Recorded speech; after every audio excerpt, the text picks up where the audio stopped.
can hear the music in my ears. I think it's muted. Hello, we're live. One Sorry. extra subscription anyway. There we go. Yo. Extra. You should have said that. We're live. Hello, everyone. Welcome Hello. to the Republic of Hi, Players. We're back for another podcast, episode 87. I think we have it right for one time and one time only. Next week will be 87 again. I think so. We're here with the boys. Ronan's not here tonight, but you can catch him over on his Alpha Fox channel if you're looking for him, probably tomorrow night or something.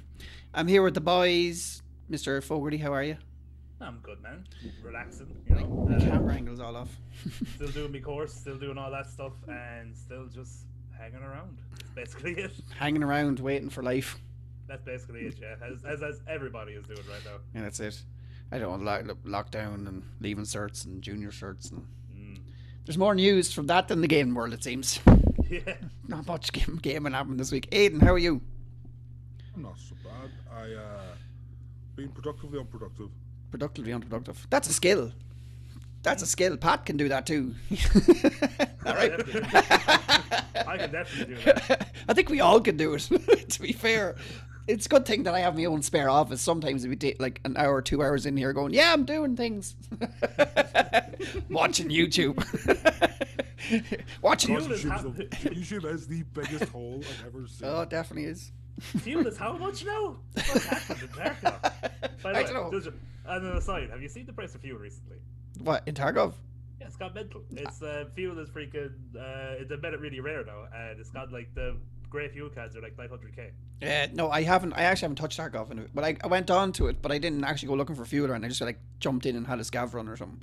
But Yeah. I think that's, to be honest, I think it's a good move. Like they can't always be. You can't always be having the like. It makes sense that you're able to go in and build up your hideout to a certain extent, and then just watch the money roll in. Do you know all the time? So they probably have to do something for a bit of balance. I love the way me and John start talking about it, and if nobody plays the game, they'd have no clue what we're on. But we're like, John, yeah, you know yourself. It's like trying to talk about anything. Fuel prices have got bananas. That's all you need to know. That's all you need to know. I think at this stage I can probably figure out what most things are saying is. Probably. I picked up a lot of Tarkov knowledge by osmosis. Aiden gets in. He's an expert now. Just turned down my audio. Probably a bit of a gain. Pat, how are you? Looking well? Hello. I try to look well, but I don't think I really am. The mic covers most of the stuff that I don't, look after. So yeah, I'm just gonna like slowly. No, I'm. You look like you're one of them old school. You ever see them on TV when they're showing a radio presenter and they just cover their faces like this? Tonight on TROP-Cast.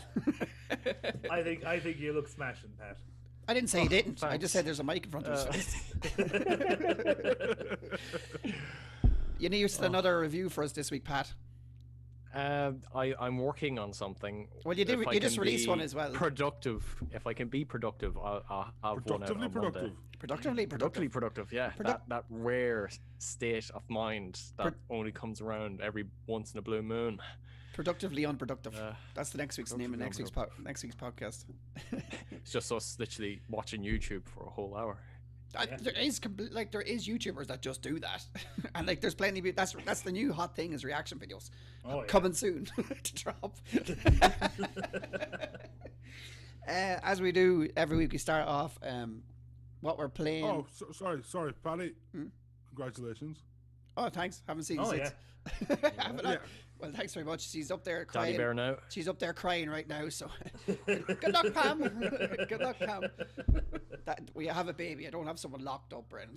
They're crying. They want out. Just for context.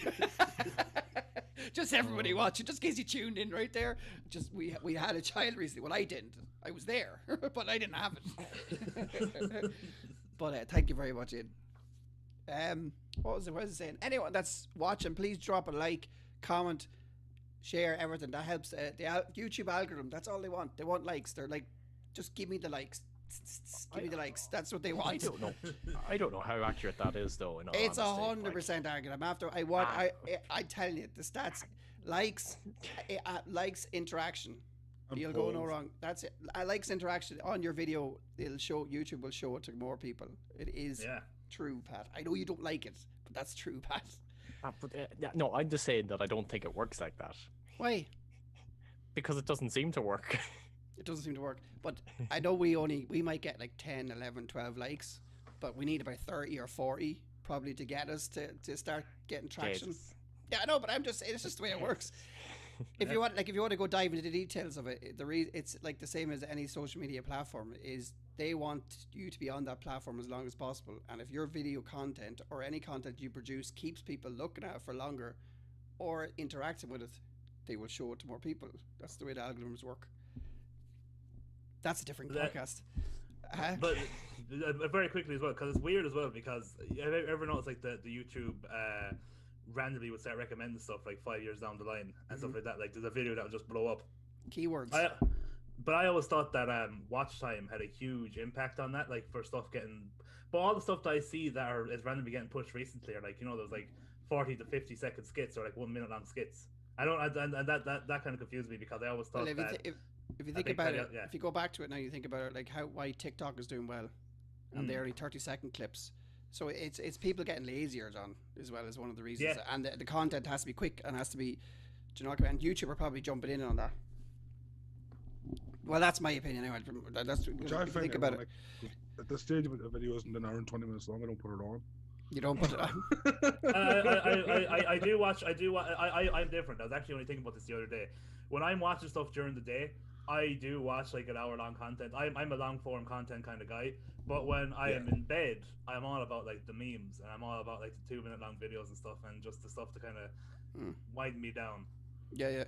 But YouTube, I'm very much into YouTube right now. I'm actually going to stop paying for my Sky, because it's just like Sky is gone. These days, they're on about lowering their prices, but like it's not worth it. The only thing I want to watch on now is Sky Atlantic and UFC, you know, every weekend when it's on or whatever. But apart from that, it's not for me. You know, it's just not. It doesn't. There's no YouTube and Netflix and Disney at the minute. That's the only things I watch.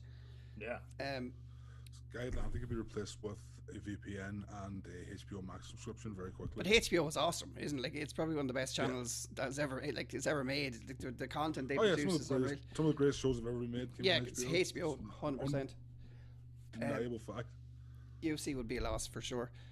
But if you dive, I don't know, if you go into it with social media platforms, it's all about interaction. Even Roland's there watching, saying it's the same thing. I know we don't like to hear it, but it's keywords and interaction. They don't care. Of course, yeah. They don't care really about your content, as long as other people like it and people are interacting with it. That's what they care about. More eyes on the content, more eyes on the advertisements. Yeah, that's it. It's 100% it. Where was the last we thought? Guards on the way. That's not good. I just read the comments. That's I said. Either likes, comments, shares, whatever, and don't listen to Pat. I'm only messing. We'll start off. Hit the bell. Hit the bell. Yeah, if you really want to hit the bell. And thanks very much for everyone that jumped in straight away. We're welcome to another great show. Pat, since we're giving you a bit of guff, what have you been playing? I've actually been playing quite a bit recently. I finally got around to Among Us, which I'm not gonna lie, I'm utterly awful at the game, because like I can't remember where everything is, and basically, you know, then people think you're a little bit suspicious when, like, you know, you name off a task and, like, you know, it's on the opposite side of the map and you couldn't have got there in time. But yeah, it is a good fun game. Places. Oh, it is, yeah. It is fun, yeah, but like I don't think I could take it seriously. Like, the group of friends I do it, we have mics on all the time and we just literally go ballistic. But yeah, it's loads of fun. To be fair, it is what you make it. As long as you're having fun, it doesn't matter. It's like that old meme. It's like that old meme as well, Pat. Oh, you're not sus. Name me every single task that's on the ship right now. It's like, what? the amount of times that I'm actually innocent, but like they ask me like, oh, there's a slight inconsistency in your story, and it's like, yeah, I don't remember every single little thing I did. All right? I'm not going around taking notes. I'm like, barely can remember your name. Yeah. Like, to be fair, when you're playing that game, you kind of get bored as well when you're starting doing all the tasks, and you zone out, and you're just walking around like pressing a little button and just waiting for it to happen. So like, and then you're waiting for someone to die. Come on, please. Well, I think that's just the thing with it. Like, since we don't have the microphones on off at all, you're constantly talking anyway, and it's a good way to chat with people you can't go and physically visit, while just having something in the background to maybe keep the conversation going. Yeah. But apart from Among Us, I tried to play a certain game on the Wii, which just didn't go well at all. So I had to just substitute it for Sonic Colors, which I have mixed feelings on this game. Like the platforming, but when it gets to more like precise platforming, my god, it's awful. It's really bad. And like sometimes when I press jump, Sonic doesn't jump and he falls to his death, and that's not What's nice this on? at all. And then Sonic Colors for Wii. For Wii, I've never played it. Is it good? I like bits of it so far. Like I'm unlocking more. It's probably a reason why I wisps, haven't really which are the heard of it. power-ups. Because it must be awful bad. It's not no. I'm just saying that the when you get to more precise platforming, it's awkward. It's not the worst thing I played, but like you'd be like, oh my god, there's so much better games I could be playing at this moment. But then there's like parts where like you're more open and you're running and all that, which run really well and pretty good, especially with the music in the game. Because my god, the music, oh, it's so good. Like I could like wank off to that music. So Jesus, it's just so good. They're like, swearing, no, and then there's that. it's just really a gray area. It is a gray area. Or a white area. It's no wonder you cover your face with that mic. Lord Almighty, we're cutting that one out anyway. I'm joking. Ah well. Well, that's it. That's it. That's the end of the podcast. RT, you're not coming now. Our viewership just went up. They heard you. Continue anyway. But, did you ever play the Sonic game with the Sonic with the Werehog? Sonic Unleashed. No, I have not, but I'm curious to play that game now because I think you should play that game. I know there's two different versions of it though. Like the PS2 is very different from PS3 and next gen and all that, isn't it? I've no idea. I watched a Game Grumps playthrough Yeah, of it, and that's knowledge maybe of my it. only frame of reference. This is it's a where I really should be fun ashamed game of my to- Sonic the Hedgehog message. You should. I know too much Sonic. How does the Wii hold up in 2021? Well, I'm playing on this little thing that came with the Wii. I'm using this here. I'm not using the motion controls because fuck motion controls. Just not good at all. I don't like motion controls at all. They're the worst thing ever. Let's get away with motion. You think they were controls. made for the Don't like Wii? them. Like they're okay. Yeah, they're they're good in certain aspects. Like when you take the starting sports games that came with the Wii originally, like the bowling, the boxing, they're fun. But like when you're playing a proper game and it's like you're going like for an hour, just going like that with a sword or something, like. Does I remember last year It can get a bit tiresome. when the Wii price went up, skyrocketed on eBay because everybody in lockdown wanted one. It's nuts. Budokai Tenkaichi 2 was very good on the Wii. The Wii was a hot ticket. Like I remember when it came Oh, out, it was, it was as bad as the PS5 now, if not worse. Yeah, It was at the very earliest before it was available. yeah, and people were dying for it. I remember there was on it, but you can't get shipments here, and like, no one can get one for Christmas, and you got one and give it to my child. Same as the PlayStation now. I was an early Wii adopter. I loved Twilight Princess. It was a great game. Yeah, I think that goes back to games, and was not a launch title for it was that One of the best. In my opinion, one of the best. I think that's what Nintendo normally do the best is they bring a good launch title most of the time with their consoles and handhelds, and it's usually a Zelda game. And follow up to that Twilight Princess will be talked about later on, and it's different feelings about that game. Fair enough. Well, Pat, enjoy your time with Sonic. I'll try. Too much. Aiden, what have you been playing? I have two new games to talk about. One We actually have to remind you, or you can recommend a media or whatever. No, I have two games I want to talk about. No problem. I've been playing a lot of Mario 3D World and Bowser's Fury, the new games. The new ones. I find it funny someone talking really bad platforming, and I'm like, this is perfect platforming. Yeah. This Mario 3D World, I didn't play much of it when it was out in the Wii U. It's a fantastic Wii game. It's all like, it's the 2D Mario format of like a very sort of intricate well designed single levels done in a world map style, but it's the 3D gameplay. And that game just builds some of the most fun, unique platforming worlds you'll ever sort of come across. There's like every world almost is a new mechanic that there's to be abused, and sort of it's just nobody really does that high level 3D platforming like Nintendo. Yeah, Nintendo. Oh are yeah, awesome no, for it. 100%. Yeah, and Bowser's Fury, the new additions, whatever you want to talk about, this is one of the coolest things they've done in a long time. I think this is probably the first proper open world Mario game. Yeah. You land, and it also might be a sequel to Super Mario Sunshine, because you land in a place that's covered in that black paint, and so for some reason Bowser's Godzilla sized, and Why not? You know, Yeah. it's Mario World. They change the plot every freaking game. It's all good. and you have to wander around picking up shines, and the shines can be used to activate lighthouses that'll damage Bowser when he's huge. But also, if you get enough of them, it lets you pick up a bell that allows you to transform into a giant Super Saiyan Goku cat Mario. Yeah. Sound of that. And you get to fight him in massive combat, and that's really cool. So it's like a But- kaiju fight, basically. Oh yeah, it's pure. You're giant. You're Yeah. the cat Mario, but you have Super Saiyan spiked hair. See, with the Mario And- games, I go to wonder if it'll end up being something like that. It's 200 years old and still going. It's so strong. It's so good at It's sort so- of it is, bringing like- new things Yeah. to it. Like, name a Yeah, more Bowser- like a more iconic character than Mario. There is none. There is Like, none. There isn't. And a Pikachu. character that has I think stayed. Pat just did. Who? Sonic. All right. He comes second best.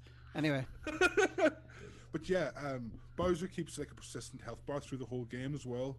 It's a case of like you beat him and he goes back underneath the dark ink, and as you're playing, the music gets more intense and the weather gets bad, and he comes back out and attacks the place. And when he's attacking as well, he drops fire, which can break the land and add new platforms that allows you to get to hidden areas that you wouldn't be able to get to otherwise. yeah. It's just an interesting it's an interesting game that's sort of constantly moving forward. You're sort of exploring these islands around this lake, and it feels like a proper open world in a way a Mario game never has before. There's no like loading screens in between levels. Cool. It's one persistent area. That's very cool. It doesn't seem very long. I'm pretty nearly finished it. I've probably put 4 or 5 hours into it, but as an addition, like an expansion pass to a game they put out before, it's such a cool, different thing. Yeah. Yeah, And, nice. I really like it. In-depth The other content. game I've been playing, I've only played maybe an hour and a half of, because it was only available today, is Roller Champions. Yeah. I was kind of interested in this game for a long time. Oh, that doesn't sound good. As- It's not a good start. It's gonna be... No, but okay. There's definite good things and bad things. It's a bit glitchy, but it's a beta, so that's completely understandable. We do have some to give away today's show as well. So Yeah. forgot about that. But the way the rollerblading feels, which is the thing I was most excited for, is actually really good. So how the game works, you're two separate teams of rollerbladers, and there's a big circular pitch, and there's a ball, and you have to get the ball and move the ball around the pitch once, and then throw it in the net to score. And it kind of has a Rocket League feel to it, where like the movement's quite intricate and kind of like dodging's real. It seems like it's gonna be really fun. There's the controls are quite simple for easy control, but there's one button off crouching down for when you're going downhill that allows you to go almost up and down and gain real momentum and speed, and that feels really good. Right. Yeah, it's going to be very microtransaction-y. Like, it's one of those games. It's like it's just going to be, you're going to be unlocking. I think there's already a battle pass in the beta. So But you're I think, unlocking stuff. like, to be honest, I think Ubisoft are trying to get one. Like I think they tried Yeah.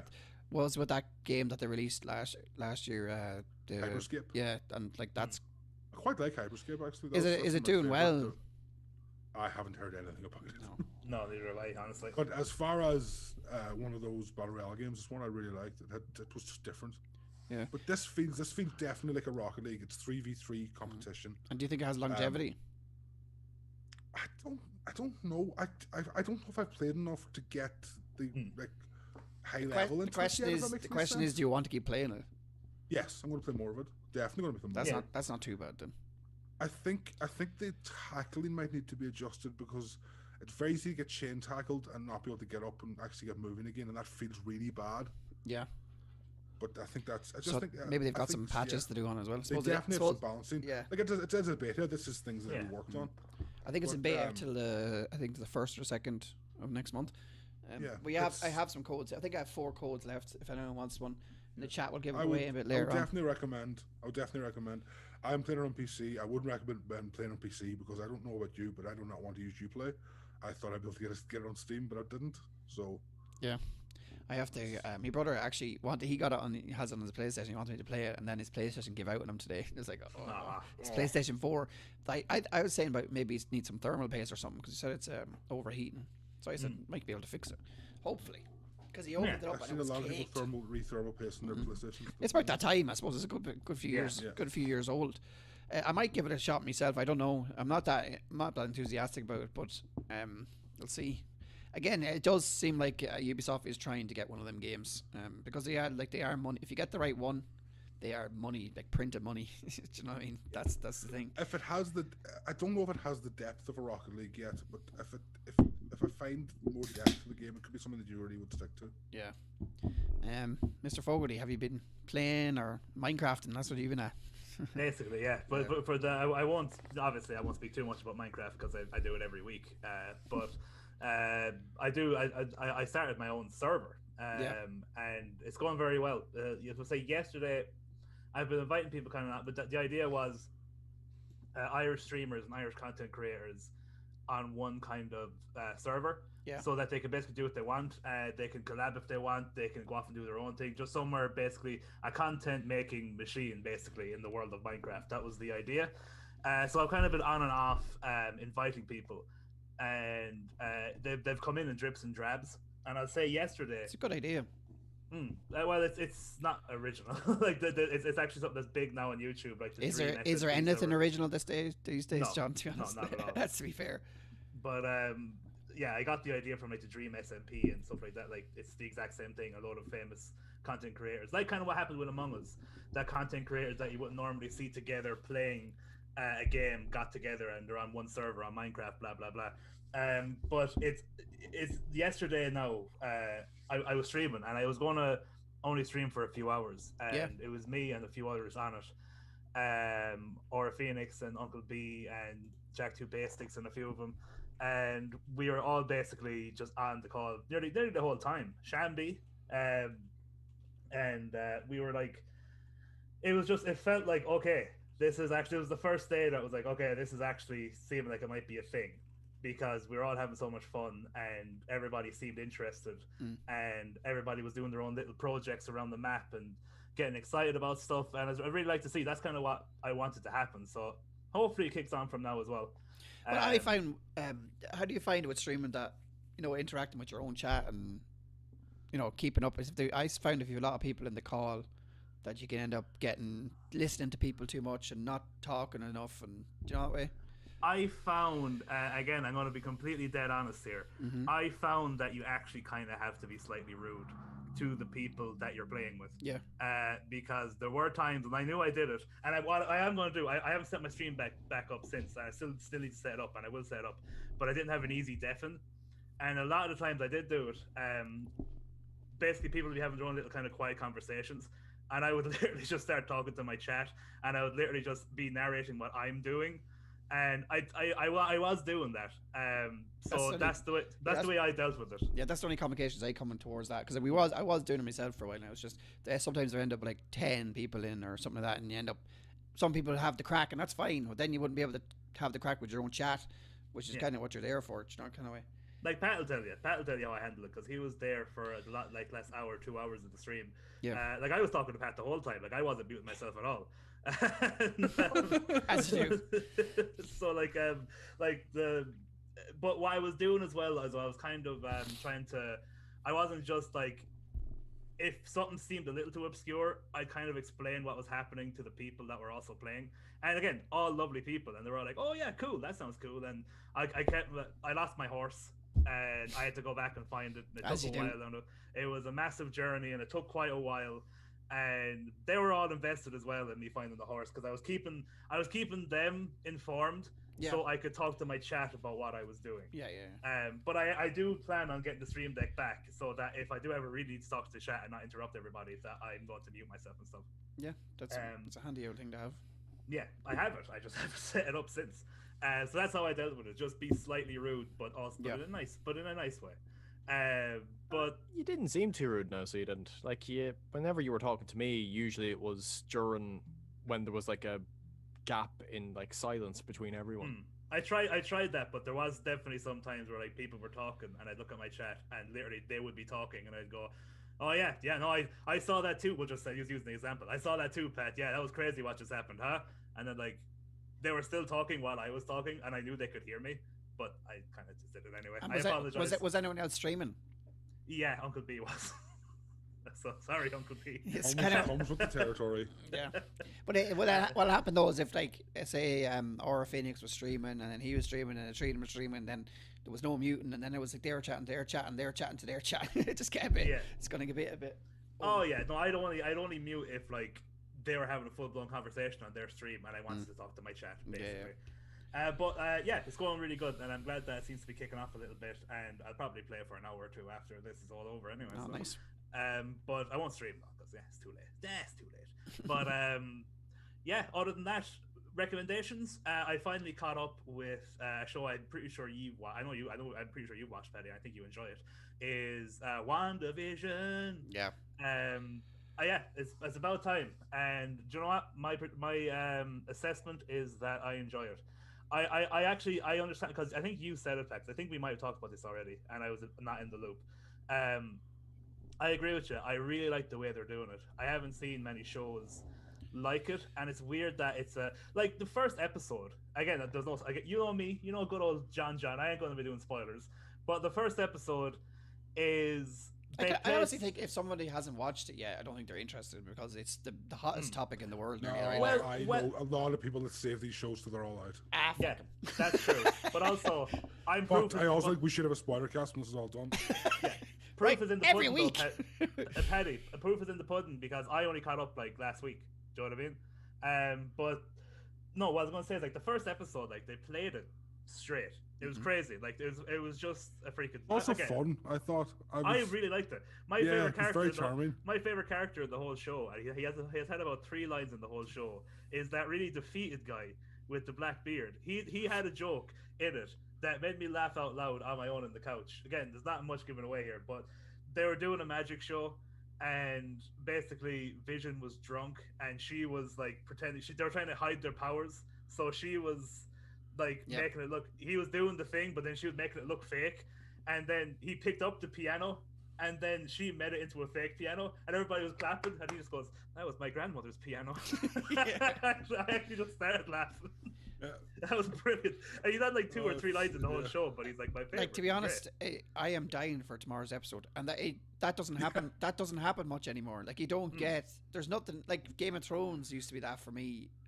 When it was coming out, whatever, I used to be dying for the Monday to come along to be able to watch it in the morning or whatever. But like WandaVision is one of the best made shows. I know it's early in the year, but like for Marvel and Disney, like it has to be said, Disney is a fantastic company that makes fantastic product. Like all their films, everything like that is always top quality. Oh, and like exactly. and this production value and everything. Even going back to, like we've brought up before, but even going back to films that came out in the 60s, 70s, 80s or whatever, unbelievable. Like unbelievable. Maybe go back even further than that. Like they're unreal. Snow White was the 40s. Yeah, that's it. Yeah. They're unreal. Snow White, baby. Snow White is lovely. But like I agree. I obviously agree with that. Like, and it's so nice to see something like that. Like again, I liked Daredevil, and I liked all these shows on Netflix as well. But I like the fact that, and I know they can be grittier on Netflix, and I know that. But grit isn't everything. But what I like is the fact that, again, I like Marvel movies. I'm a Marvel guy. Yeah, I like the cinematic universe.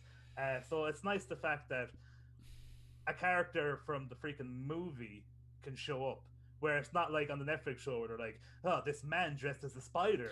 But that, do you know what I mean? They're alluding to it, but that was like, "Oh no, this is Disney. We can literally get this guy to show up." I actually love the way Disney's done this because you can see the production value is so different and made for TV movie kind of slash. Do you know, like when they do these? There was a few of them. I can't watch them, lads. To be honest, I haven't watched Daredevil. It's some of these ones that have less money in them that I don't have that much interest in. I think I agree with you, but there are some of them that are good. But I think there's a difference between, and I don't actually know. I'm getting into DC here, but I think there's a difference between the Netflix shows and we'll say like the I don't know, network DC shows.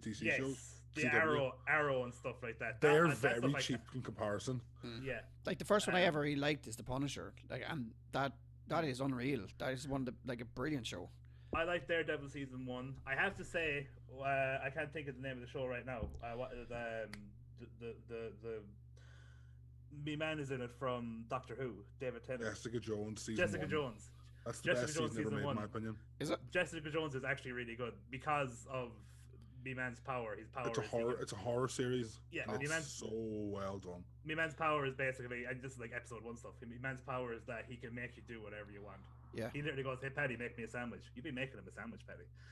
And it's just about sexy him. boy. hey Paddy, he go, "Hey Paddy, walk into your feet become stubs." Nice. And that's what would happen. That wouldn't be nice. It gets. I blame that on my shortness. And it gets. But and saying what you're saying that about those shows were grittier, I still think some of the implications of WandaVision are more horrible than anything was ever done to the rest of the shows. But it's real. The in-depth, real dark. 100%, yeah. The in-depth writing of WandaVision is ridiculous, and everything they do for Easter eggs is ridiculous as well. You can watch that, and you end up watching the Easter egg videos shows longer. YouTube, You end up watching them longer than you'll watch the actual show because it's like every scene has like 10. It's like this. This is go back to the comic books. This is go back to this one. This. It might be this. It's like. I think I've learned more about Marvel from that show than anything. Yeah, there's a character in Marvel called Wiccan, and I can't believe people know who he is now. It's unbelievable. Like, I can't wait. Have you watched it, Pat? No, you should watch it. No, I'm staying away from Disney altogether. I fell off Marvel a long time ago. All right. After Endgame, like I was sort of losing steam coming up to Endgame, and after Endgame, I was like, I'm done. That's kind of the only last thing. I was going to say that's only one film ago. I was going to say that wasn't that long ago. You're like one but movie out of the before loop. that, like there was like Captain Marvel and Ant-Man and all them ones as well, but like I didn't watch them. Yeah, like, but you see, Pat, here's the thing: I haven't watched those either because I knew they probably wouldn't interest me. I didn't. I liked that, man. I didn't like. I did like. I've watched them all. I don't think I've watched Captain Marvel. Maybe I have. I think I have. Very meh. But like my partner loves them as well. Like we've watched them all back again recently, and they're all very like I like the ones that are more in depth in the story. Yes. And like to be honest, I'm not really an action movie kind of guy, but the ones I have a bit. So WandaVision's right up my street. For the in-depth story that's going on, and not sure if Wanda's the bad guy or not, and like stuff like that. It's very good. I'm sorry, work away. I was going to say, there's a couple of things in Marvel that I consider like really high echelon, and it's like Captain America 2, Civil War, Thor 3, and the other things I always think of, and I think WandaVision's right up there with those levels of quality. Iron Man, I think, as well. The original Iron Man, I think that's a great. Yeah, movie. the original Iron Man. Thor 3 is still the best thing we've ever made, in my opinion. Yeah, I agree with you. I do really like Infinity War though, and I know that's a normal answer, but I just liked it when they all got together. And but we still gotta get that game universe. I'm telling you, it'll work if they do the game universe. If they can save the Avengers game. That's going to sink. There's not a hope. No, but like even like take it back out and start doing like an Iron Man game, a Thor game, all the individual ones, and then bring it to one big game at the end, the same way as they done with the Marvel universe, and it's very possible. I feel like the only way to do that is if they make a deal with Sony to have Sony do all of them. Yeah, that's what we said as well. Like this. So far, they've done such a good job with Spider-Man. Yeah, how good is Spider-Man now as well? The latest Spider-Man. Like I went back and watched the original one, and I actually liked the original one until I went back and watched it again, thinking the quality is so much better now than it was then. For the storytelling. Such a cheesy film. The first one is still my Spider-Man. Cheesy films are so great.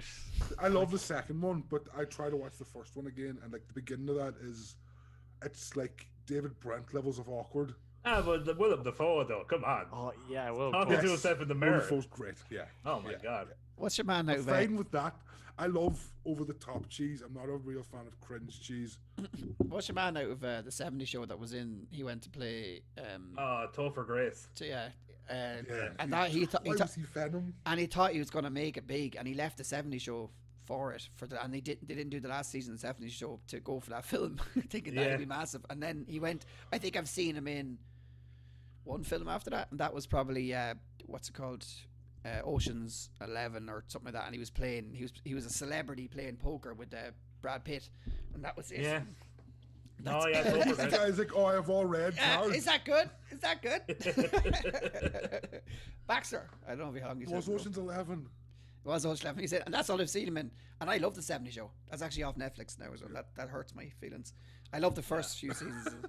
Oh no, 70 show I thought was fairly solid. Oh, brilliant. I loved it. Up till, actually nearly up till he left.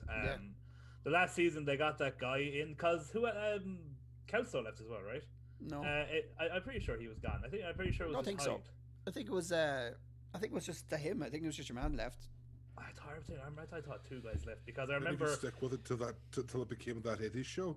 No, because I remember the last season, again, sorry, I know this has gone way off topic of the podcast, but I remember the last season had this guy in it.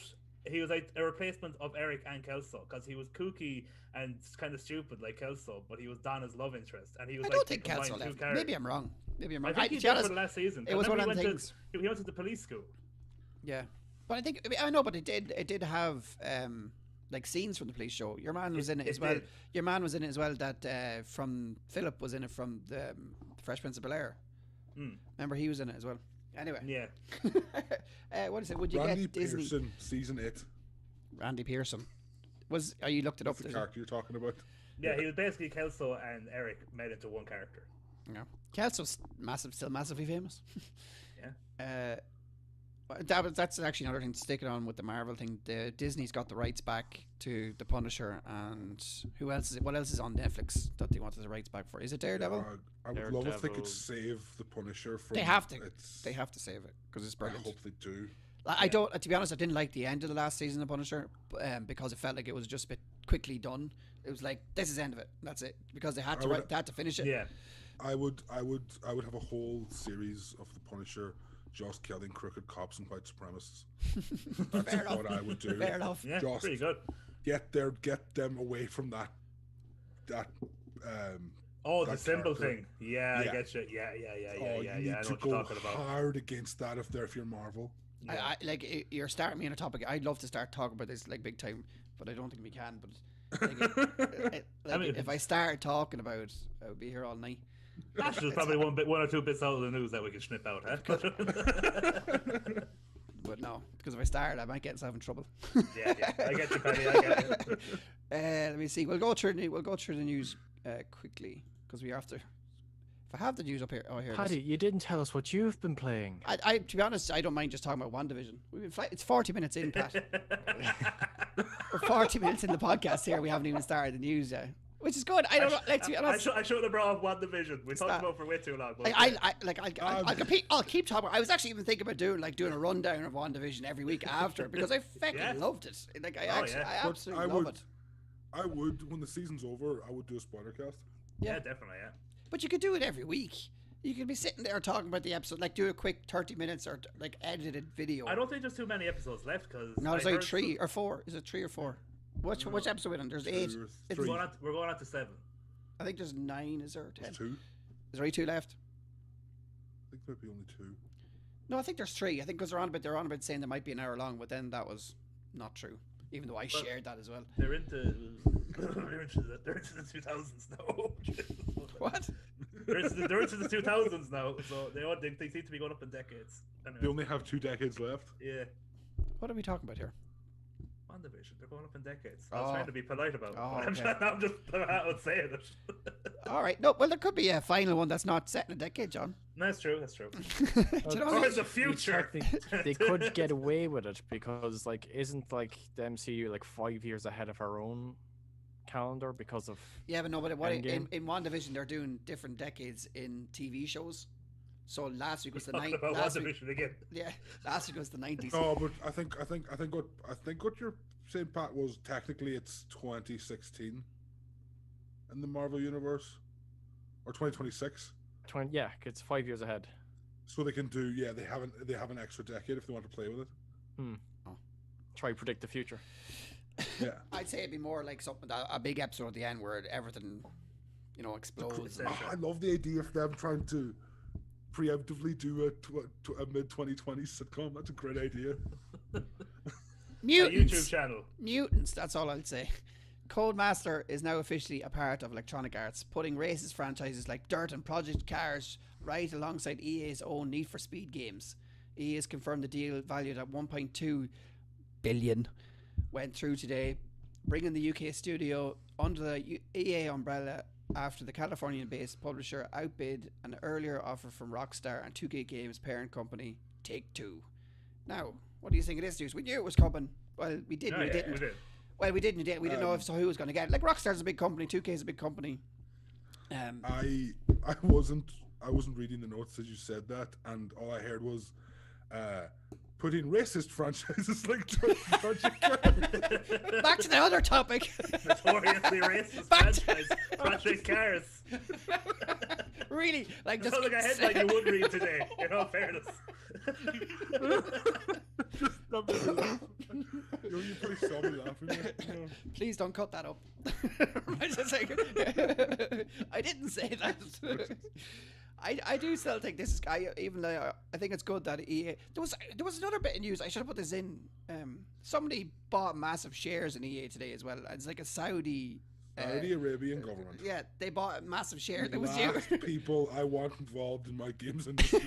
This podcast is getting really political. That's a country that deserves to be political about. They put, was it 2.2 billion into EA, Take-Two, and That's how EA is after buying. It's like a little drip system. Saudi's buying us, we'll buy them. Who's buying us? That's capitalism. Yes. I'm all for it. This is probably going to be really good for EA, and maybe not so good for fans of Project Cars. Why? It's going to die. I think so. The last entry wasn't very well received, and I don't see it getting a fourth one under EA. Kelso did leave, James said, so there, John. Anyone in that's just joined us, thank you for joining us. Please do hit that like button. Pat says it's really good for the interaction, and we need it here on the channel. He actually said that. He firmly said it works. 2020, Pat for president. Wrong year. Back. We're on Disney's time. Anyway, Pat, do you think this is good for EA? No, wait, who is I it? think this is Codemasters. I think it's great for Codemaster because one, they'll have more money to put into the production for their games. So Do you I think? hear that Maybe don't give them nothing. F1 has a bit of a trouble with its servers, so internet wouldn't be.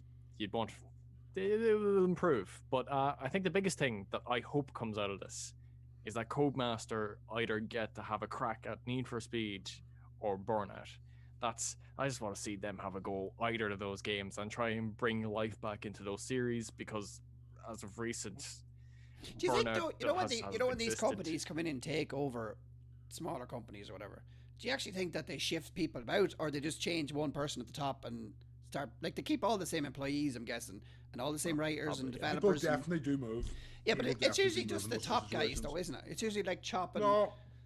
A lot of times, let's say they'll buy Codemasters, and they have a sort of a team that's starting up production on the new Need for Speed, and they're like, so who's the best racing game developers you have in Codemasters? We might take them for this new Need for Speed project that we have. Things like that always happen. I'm actually in the middle of a corporate takeover at the moment myself. Our company's just been bought by a massive Indian company, and this is happening. Nice. Fair enough. And you hope you're not getting sacked, are you? No, I think I'm being kept where I am for now. I'm still working with them. Nah, I'm only messing there. Hopefully, of course, they'll keep you on. But I suppose that you'd have to be in the company to know exactly what goes on as well. But I'd say it is probably like that chopping and changing and probably getting the best things for their best game, the games that make the most money. But the Codemaster doing this, it happens all the time in corporate America, especially. That these people get moved in and out, and companies get bought out, and the CEO is sitting there again, or not the CEO, maybe the owner or whatever, goes, yes, all the money's for me. Yeah. Now the Codemaster are under the umbrella, it does give them the ability to go and do like pitches for IP that EA owns and things like that. That's what the real, like what Pat was saying. I want them to make a Burnout game so badly. Oh yeah. I love Burnout. Burnout was like one of the few games. Like I'm not a big driving game person. I never was growing up, but Burnout was my jam. I loved it. How has there been like 10 Need for Speeds since Burnout Paradise and no more Burnout games? How is that possible? It's just not fair. A game that you get a speed boost by driving at the wrong side of the road and narrowly avoiding traffic. Sign me in. How does Need for Speed Rivals exist? There's no new Burnout games. I do wonder I went back and played all of the Need for Speeds that were on Game Pass. Oh god, some of them are bad. I do wonder how they. Hot Pursuit's good though. They come up with the idea of which games to keep bringing out, and which ones to stop. Like it's a lot. You even see games that do it really, really well, and then they don't do anything more with them. It's strange. I think a lot of it is they go out into the street, they ask 1,000 people, "Have you heard of this franchise?" And the ones that most people have heard of, they make another one of. No, it's that scene from South Park with the economy where they get the chicken and they have the board and they cut off his head and whatever one it falls on. It's the one that they do. Fair enough. Yeah. Let's see what's next. Nintendo's latest Wii port has become the fastest selling video game of the year so far, as Little Nightmares 2 also does well, although it's not up against much competition. Hitman 3 is being another. It's like, do you ever get them when you're watching a Sky Sports match and it's been 2 minutes into the match and they give you stats? Like there's been 6 passes so far. It's like, well, thanks Sky Sports. So this is one of them ones. Like it honestly, if Nintendo released anything right now, like especially Super Mario, it's gonna do really well. Oh yeah. Super Mario 3D World, Bowser's Fury is officially the biggest new video game launch of 2021. Launch sales are almost 3 times that of the 2013 original. All the Wii U installed user base was minuscule compared to Switch. So obviously you're one of them, Aiden, and you think the game is great. You think the game is great? It's an overlooked classic with more content than I ever thought they'd add to it. That's brilliant. It's got Nintendo are pretty good at that with content wise and like keeping up. They have to be said they're up there with Disney kind of stature. How good they bring stuff out. Yeah. Would you get this, Pat? They keep everything they have to a certain level. Will I get this? Yeah. Like if I had a Switch. I thought you have a Switch. Sorry, I honestly thought Switch would be right up your street. See, it's getting to that point. Like after I watched Nintendo Direct last night, there was a very specific game. That's a good segue, Pat, because we've got Nintendo Direct right up here next. How did I know? Yeah, there was one game that caught my attention. I was like, I need a Switch, and that game was Triangle Tactics. And my God, that game just. It looks great. Might as well open this up then. It's like really like it's Final Fantasy Tactics to a certain extent, but like the amount of depth that it has, like from the terrain and how it can be changed to your advantage, and what's it like, called? Story. Project At the moment, Triangle Project Strategy, I think it's actually called. Is it on? Is it on this website? There's a demo at the moment, so there it is. should be. I can see it. Project Triangle, successor to Octopath Traveler, and it's due in 2022. It got Martin very excited, and you can try it out now. Simple demo on the Switch eShop. So you've got a Switch, you can play it. That's all it gave me the thing about it. So, Pat, go on. Octopath Traveler was a game came out a couple of years ago in the style of the old SNES Final Fantasies, but with really beautifully hand-drawn sprites and backgrounds, and it was just it's such one of the nicest looking games I've ever seen. And this is where they've taken the combat and done a more Final Fantasy Tactics thing with it. Okay, sweet. So what else do we have here? Let's big stuff. Legend of Zelda. Heroes 3. Let me we'll go a list here. There's a list here, Pat. The Legend of Zelda Skyward Sword HD. Aiden wanted to speak about this one. Yeah, from Twilight Princess, which I think is a really great Zelda game, to Skyward Sword, which I think is a really bad Zelda game, and I can't for the life of me figure out why they're re-releasing it. Nobody likes it. Is it filler? Is it filler? It has to be. Yeah. I think they'd be better off re-releasing Wind Waker again than this, though nobody likes Skyward Sword.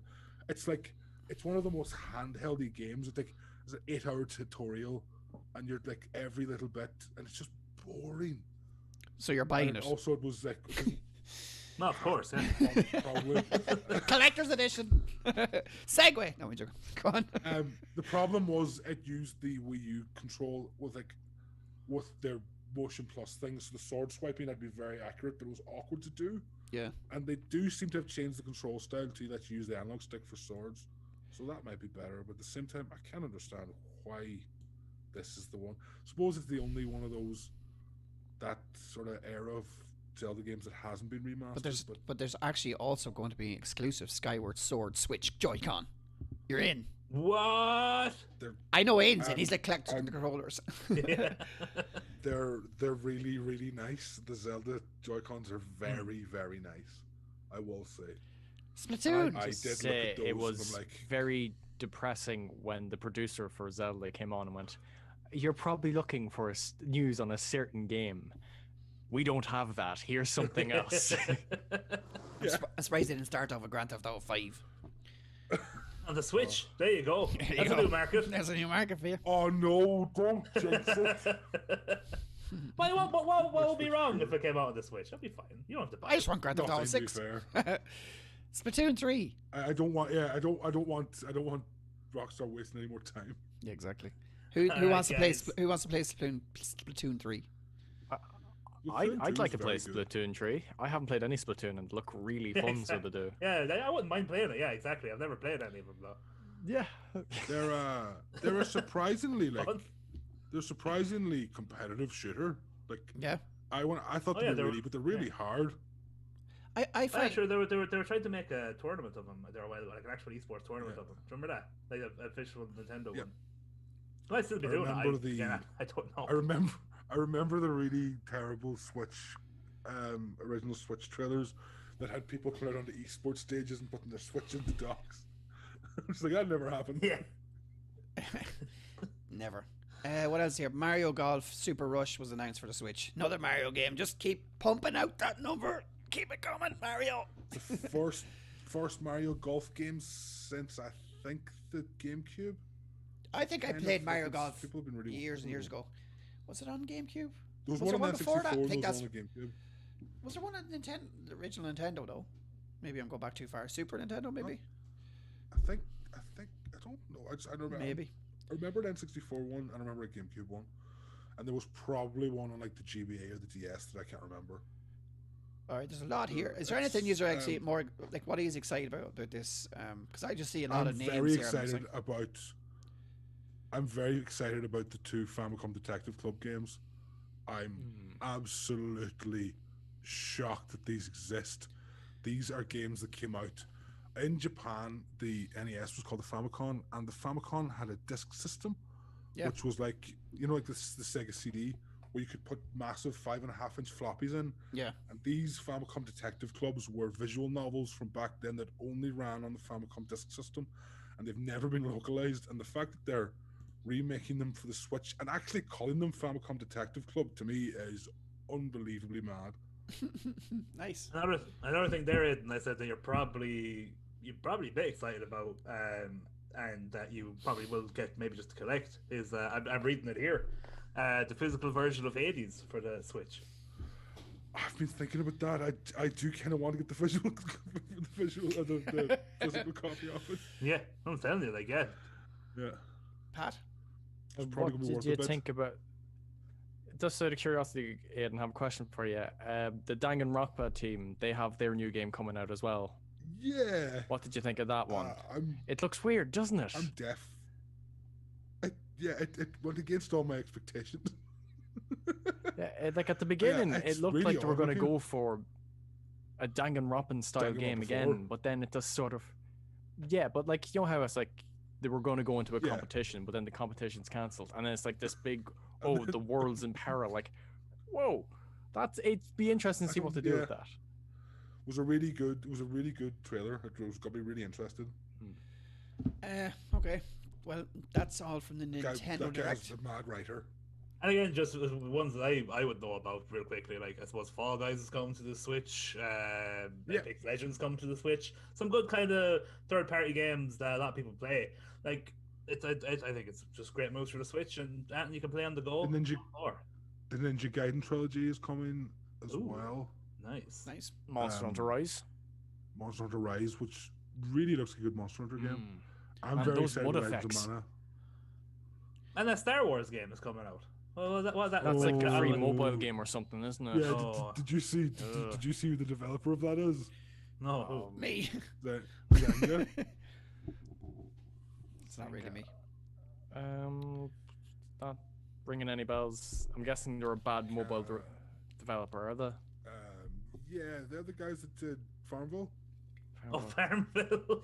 You talking about old school Farmville? You talking about Facebook? Yeah, Oh god. that's who Zanga is. That's who Zanga is. That That's game did what they really do. well, though. They also have It did Zanga very well. Trucker. It did very well. Farmville, Star Wars style. But the reason why everybody hated Farmville is because back in the day, because social media, nobody knew what the hell they were doing. You just get freaking a million requests for someone to look at their farm or freaking do something, plant me craps or something. And That was kind of like the start of Facebook gaming. that was it. Yeah, just all these requests of like, play my game or join my thing, or it's like, go away. I still get that from Pool. Yeah, fair enough. People send requests for Pool. It's like, I don't want to play with you. And We- Tales of the Borderlands. Sorry, Tales of the Borderlands is the weird one.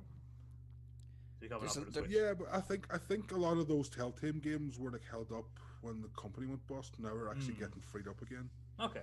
Just seems like with that. Speaking of Fall Guys, it's actually coming to Xbox One Yes, as well. it is, yeah. It's on everything then. So if it's on Switch as well, that's anything else we don't know about. They Stadia? seem to have a good year. Fair. It's probably on Stadia, is it? I have no idea. Maybe it is. It's a good game. I wouldn't mind jumping into it again for a little bit. Probably like play it for a week and then not play it again. Yeah. Jumping on. I was Aiden's thinking- like the I think- star of this podcast tonight. Go on. I'm That sick was 'cause Fall I'm Guys used- as well. It's one of those things that the longer you don't play it for, the more new game modes you're gonna have to play when you go back. Yeah, true. I don't even think I ever won. That's the worst thing. I never won a game of that.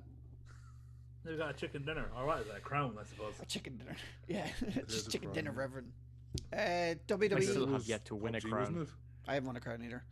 I don't think I didn't really play it, honestly. I'm probably the one person in the world who never actually played it, really. The one person ever. Ever. Even people without internet. No, I don't need it. We don't know. Even people without hands? Okay. We're getting a bit off weird, bad lads. Peacock is about to bring the Thunder in March when it has over 17,000 hours of content from the WWE network as part of a new multi-year deal. The WWE will shut down its standalone streaming service and bring all of its content to the NBC. I just see you giggling. NBC Universal Peacock service. I'm not going to say that word again. It'll bring in on-demand programming and 24/7 live channel. Now, is this to be seen as the WWE network failed, or is it to be seen that it's a good move and it's good for WWE? When something is sold for a lot of money, it's considered a success in capitalism. But I don't know. I suppose. It's also not closing down worldwide. It's only closing down in America. Just America. So it's like a rights Yeah. thing. Like they got the rights to it, so that NBC have the rights to show it, so they're going to show it. It's like the way that you can't watch. Like technically, Sky had the rights to Raw, but they couldn't premiere it live. They had to show it afterwards because WWE Network had the rights to show it live. Did it? Yeah, you couldn't watch Raw live on This Sky. that's not what it is. Okay. The network had never had Raw live because what was that network that they actually with? Whatever you say, had the rights. Raw doesn't go on the network to 3 weeks after it is on USA. I'm not sure why it wasn't live on Sky Sports. It used to be when I was watching it. It used to be on Sky Sports when I watched it too, live. No, like it this starts, is like. it starts at 1 or starts at 12. But how long ago was this though? though? I'm talking the WWE Network like time frame. Yeah, they might not. It's not on Raw. It's not on Sky Sports anymore. Anyway, It's on BT, isn't it? yeah, BT bought it. It's on BT, yeah. BT have the rights now. I see it there on a Friday night, SmackDown or something, probably, is it, or something like that? Yeah, That's on it. yeah.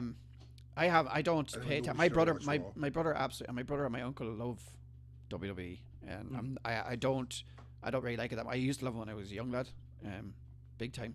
When what do we call it, the Attitude Era, Oh yeah, Yeah. It was a fantastic show back one then. of WWF. Up to the 5th of April 2001.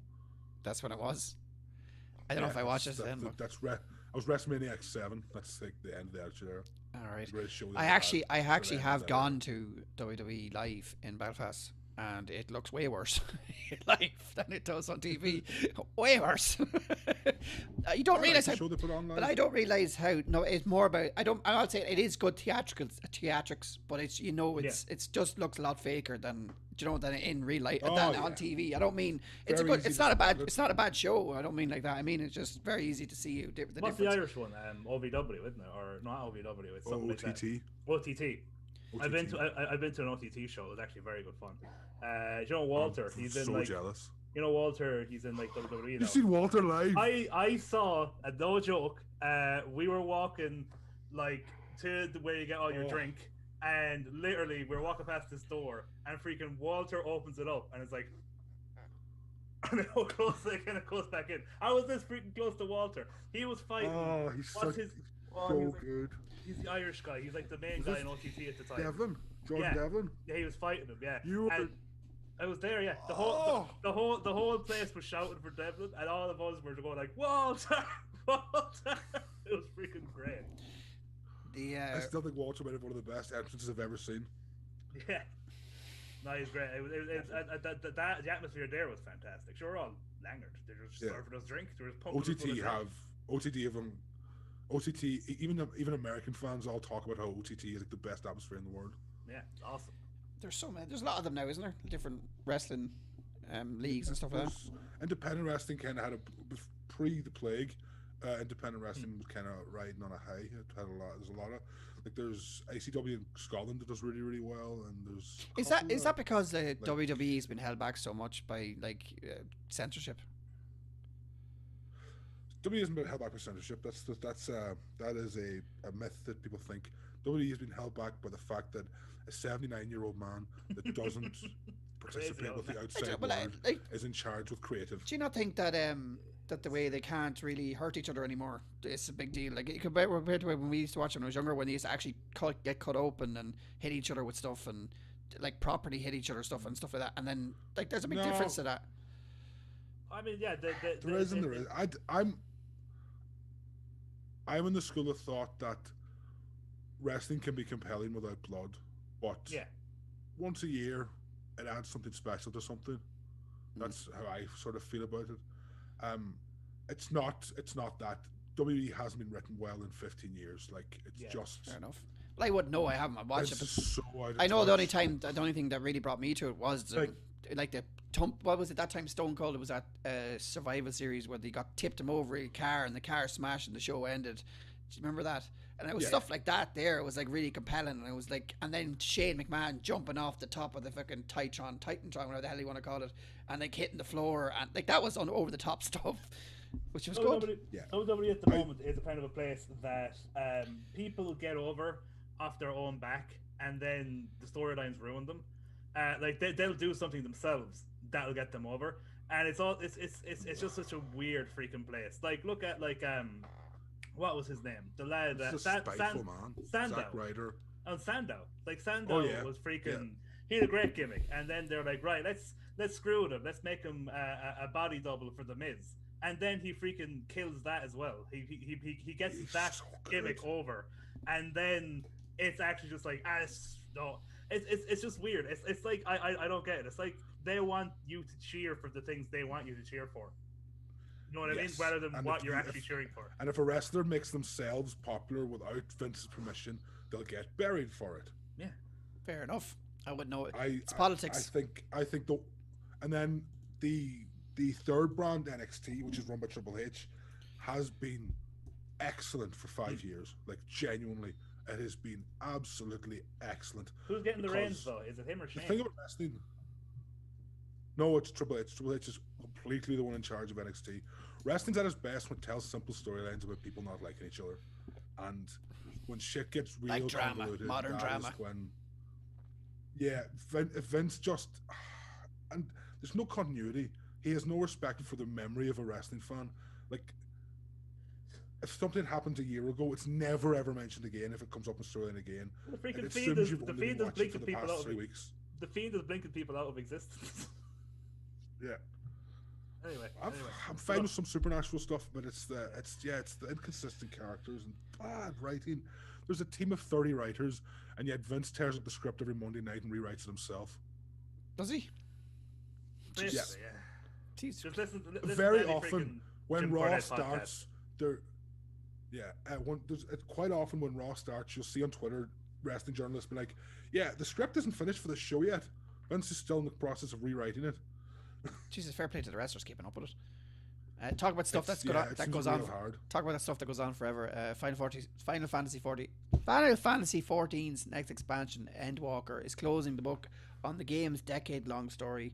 But far from bringing in the end of Square Enix's widely popular MMO, director Naoki Yoshida reckons there should be at least another 5 years of new stories to bring in Oyarazi.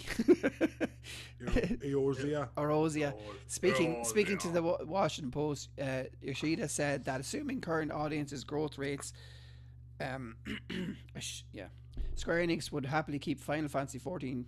Why do I keep having to say that? Final Fantasy 14 running for another half decade. Even now, our CEO is encouraging us to strive for players, and for 30 million adventurers, he still has a future play for us. Luckily, we don't see any stopping in the momentum. At one point, we thought we might plateau, but fortunately, our player base just continues to expand and grow. I like one of my mates Kush used to play this. I don't know if he still does. He probably does. But he was mad into it, and they're always waiting for the expansion. And he said, if the expansion comes, you're not going to be able to talk to me for weeks and weeks and weeks. Final Fantasy 14 was the only MMORPG I properly got into. Like, legitimately, I got to the end of Shadowbringer or something like that. That one, Shadow something. The one that was all dark and broody. I can't remember what was you saying. I think that's the second expansion. Could have been, yeah. But yeah, it was all black and dark and gloomy, and but you see, the thing about it, I say it's good because the parts of it that are good, but it's that thing of like, I play Minecraft, and Minecraft is basically chores the game, but it does something to your brain that makes you keep playing it. That's kind of like Final Fantasy 14 as well. It's like literally. It's an MMO in general. It's every MMO. It's just like I had no idea what was going on because I was skipping all the dialogue, everything, constantly, just so I could hand in the quest. I was like, yeah, you want this thing? I don't know what it is. Take it, cool. Give me another quest. And that's all I was doing. And I was running because I had to catch up with the lads, because the lads were about 5 quests ahead of me. And they're like, right, we want to be ready for the raid tomorrow. I was like, yeah, come on. I'm behind. And that's the whole mentality. But like, it was fun. I really did enjoy it. The raids are really good. The raids are so much fun. Like, you fight things like, you grew up with Final Fantasy games. You fight Ifrit, you fight Odin, you fight freaking Titan. They're people like from growing up with these characters, and it's just cool. I found watching streams of it that I had no idea what was going on, and it was like standing in spot and people hitting the same button over and over again. Now, I know that's probably like, oh, you don't know, and I don't. I'm not putting the game down. I had no idea what was going on. It felt like they were standing in a spot for a minute, and then you dodge, and then you go back and stand in the same spot again, and then you dodge. That's what it felt like. A big difference, again, and I completely agree with you. That's literally it. But it's a big difference between playing it and watching it. I can see watching it being like that. There's so much pressure when you're playing. Because Kush used to get so annoyed at me because I'd be sitting there going, he was like, oh, you don't understand the tactics, the thing that is that, and if someone lets you down, then you're this, and you can't let people down, and people get annoyed at you, and I was like, all right.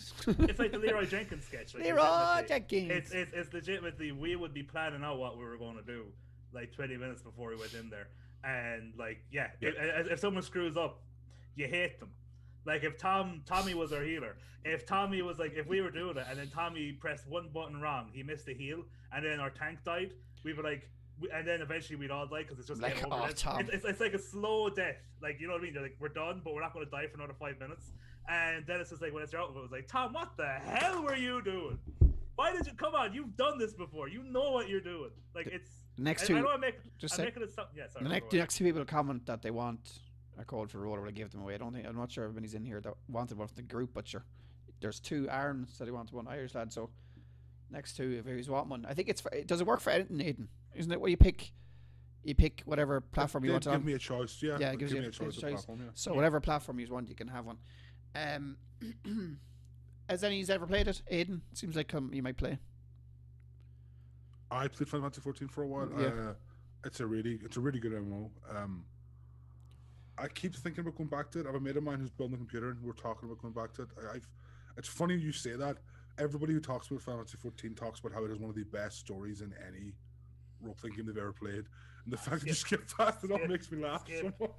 I but didn't care. when you're talking about rating, the successor to me in that was when I started playing Destiny, and where it took that style of gameplay and added Bungie's shit into it, and that's to me perfected.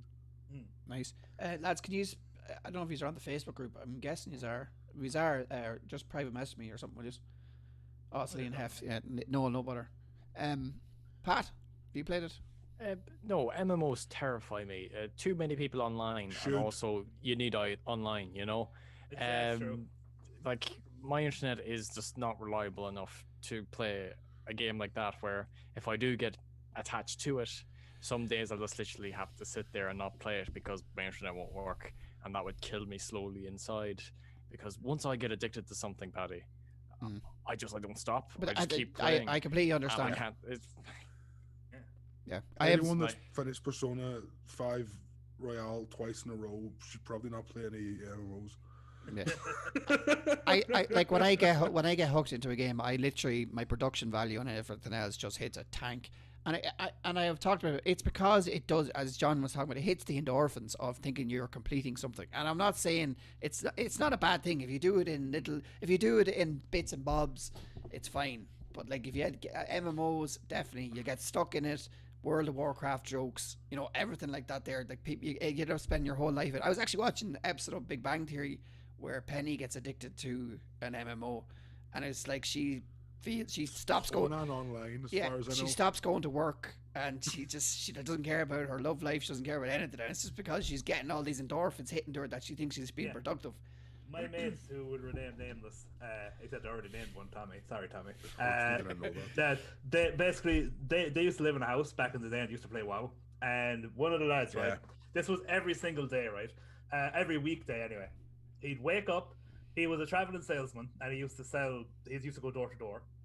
He'd wake up, have a quick breakfast, and play WoW for an hour. He'd go door to door, come back for lunch, play WoW during his lunch. Drive around again, come back, play WoW until he went to bed, and that was Monday through Friday. And then the weekend was just constant playing WoW. Wow. I've seen it. Wow. I've seen it happen. But it's because them games are built to feel like that you're not getting if you miss out in a day or if you miss out in a few hours that you're falling behind. Like you even said it straight up that if you didn't catch up, you're falling behind your crew, your mates or whatever. And that's what it's doing. It's hitting you, telling you. That's why it became a subscription model. It's because everybody has to keep playing it all the time. And it works. It does the job. Get to the raids. The raids are the fun part. Yeah. Again, it's the old they're always the higher. It's the old Pestily joke. Pestily made a great joke about Escape from Tarkov before, where he was like, he finally got the Kappa container. I think this was last wipe. He got the Kappa container. He's like level 50 something, had everything. Went, oh chat, I got it. I got the Kappa container. You know what that means? I can play the bloody game now. Yeah, that's it. I don't know what there was something you were segging me way into. I remember Aidan, now I forget. But NVIDIA has promised that its new lineup of cryptocurrency mining GPUs called CMP for short won't impact the supply of GeForce graphic cards for PC gamers.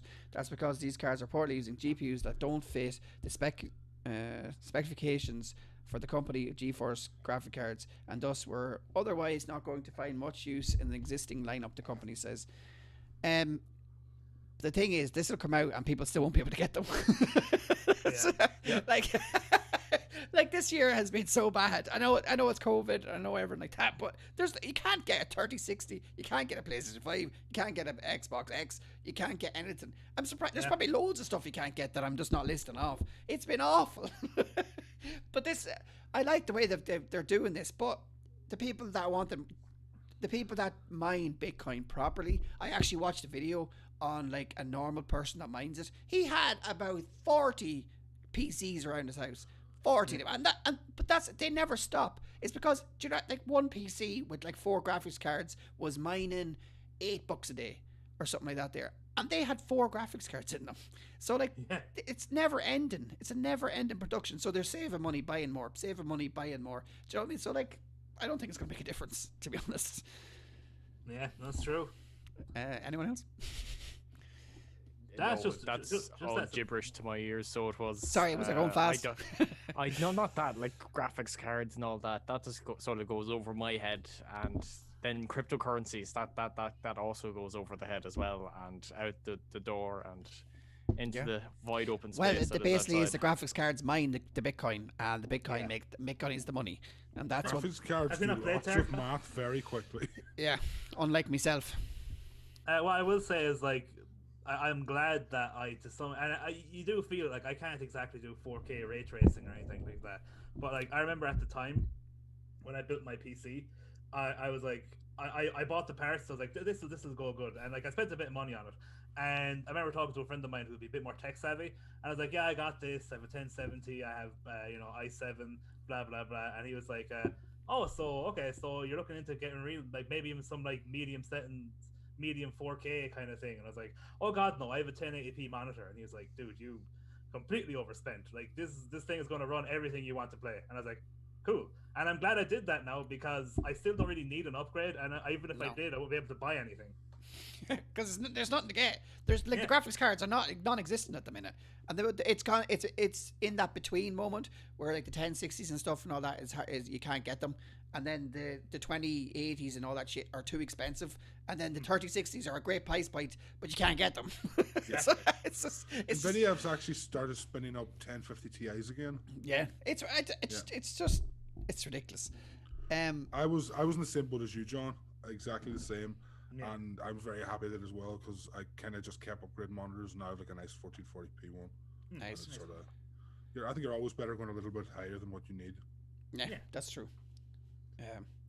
Anyway, moving on to our topic of the week, and that is our top tips for collecting in 2021. I might be talking a good bit in this. I don't know how much the boys want to talk. I know Aiden's a big collector, so we'll let him go. Aiden. I have no tips. I don't really collect for like money ways. If people want, my tip is get into making gunpla. It's very fun and relaxing, and then you have toy robots flying around your house. But it doesn't even have to go into like monetary value. Like the way I look at it as well, that you're mad into getting Lego, right? So if I was giving tips for Lego right now, I'd be giving like, how would you get the best sets? Where would you go to get them? Do you know, like, it doesn't always have to be, oh, I'm getting this because it's going to make money in 20 years. That's not like what everybody's into. That's not what I was going at either. Lego, what's the site called? Lego Market. There's a Lego Market site if you want, if that's what people want. Bricklink is the name of the site. Bricklink is like a marketplace for Lego, and you can buy individual pieces up to almost any piece they've ever made.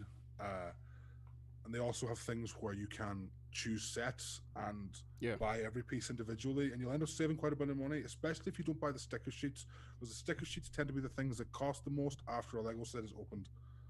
Right. Because everything, they tend to be the only thing unique to a set. And how long will you collecting Lego? 4 years now I've been making Lego. I had it all my life when I was growing up, and funny story, I came back one time to the house and I went up to the attic to find my Lego and was like, oh, it was given away years ago. And I was so upset I went and bought Millennium Falcon the next day. Nice. And I kind of started everything. And have you bought any sets that you haven't opened or done? Is there anything you bought like... One set that I haven't put together yet, and it's a 67 Mustang. Is that like recent, or is it... I bought it a while ago. I bought it from AliExpress. So it's there counted for Lego. But It's the '67 GT Mustang. That's the one set I haven't put together yet. You ever have a Connects when you were younger as well? Did you ever have Connects? I had a little bit of Connects. It Remember wasn't an Connects? awful lot. It was great. Yeah, Connects is. I love like when you go through a cardboard sale and like find a random box of Connects, and I Yeah. tend to like just mess with it for a couple hours. And That'd be then hard to put it up find there. Letterkenny boot sale. They're awful. You used to find things like that. It's an around awful back bad then. car boot. It's an awful It bad used car to be a boot. lot better. It's very bad, very bad. It's probably one of the worst ones I've ever been in the whole country. World's worst. It could be. Well, it might as well be It's to me. not wrong. To me, it could be because I haven't been like the whole world, so it could be. True. What else did you say? Make what? Gun? Is that for Gunpla. Gunpla? Gundam, which is Gangnam Style. What is it now? 43-year-old mecha anime series from Japan. Everyone will have seen a Gundam in their life. They're like, Oh yeah. type in Japanese robots. It's the first thing that comes up. But they've always Did had. the Simpsons model take the kits piss out of called- that? Probably. I think They they take did. the piss out of everything. Yeah. Sometimes. Probably true. But Gunpla Even is us. their model Yeah. kit series that have been going on for years and years and years and years and years, and they're relatively inexpensive. The standard, like the normal grade ones usually go for about 20-25 quid. There's Yeah. like 4 different grades. There's high grade, master grade, something grade, and perfect grade, and they'll go up in price. And a perfect grade comes with like LEDs and wiring kits, and they're like incredibly intricate and take days to build. But like the high grade stuff, they're pretty easy to do. All you need is a piece of like model kit clippers. Nice. And they're relatively inexpensive, and they're pass a nice evening. Lovely. Anyone in the chat, if this he's is- if this he's is collected one it, let me know. This is one of them. This is a Gunpla model. That's pretty cool. Yeah.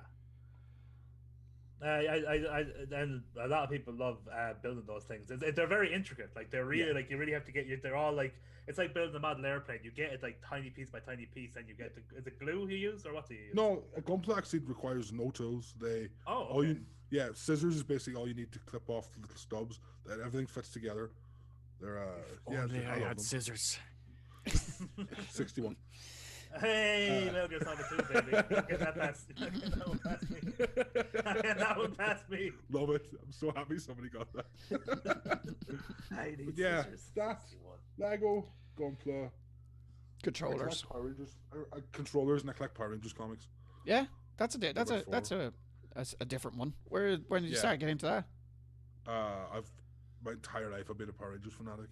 And you just, Nice. but I'm just saying with the comics, then just like came off that and you just kept going. Yeah, about a decade ago now, they started a proper Power Rangers comic series specifically for people like me.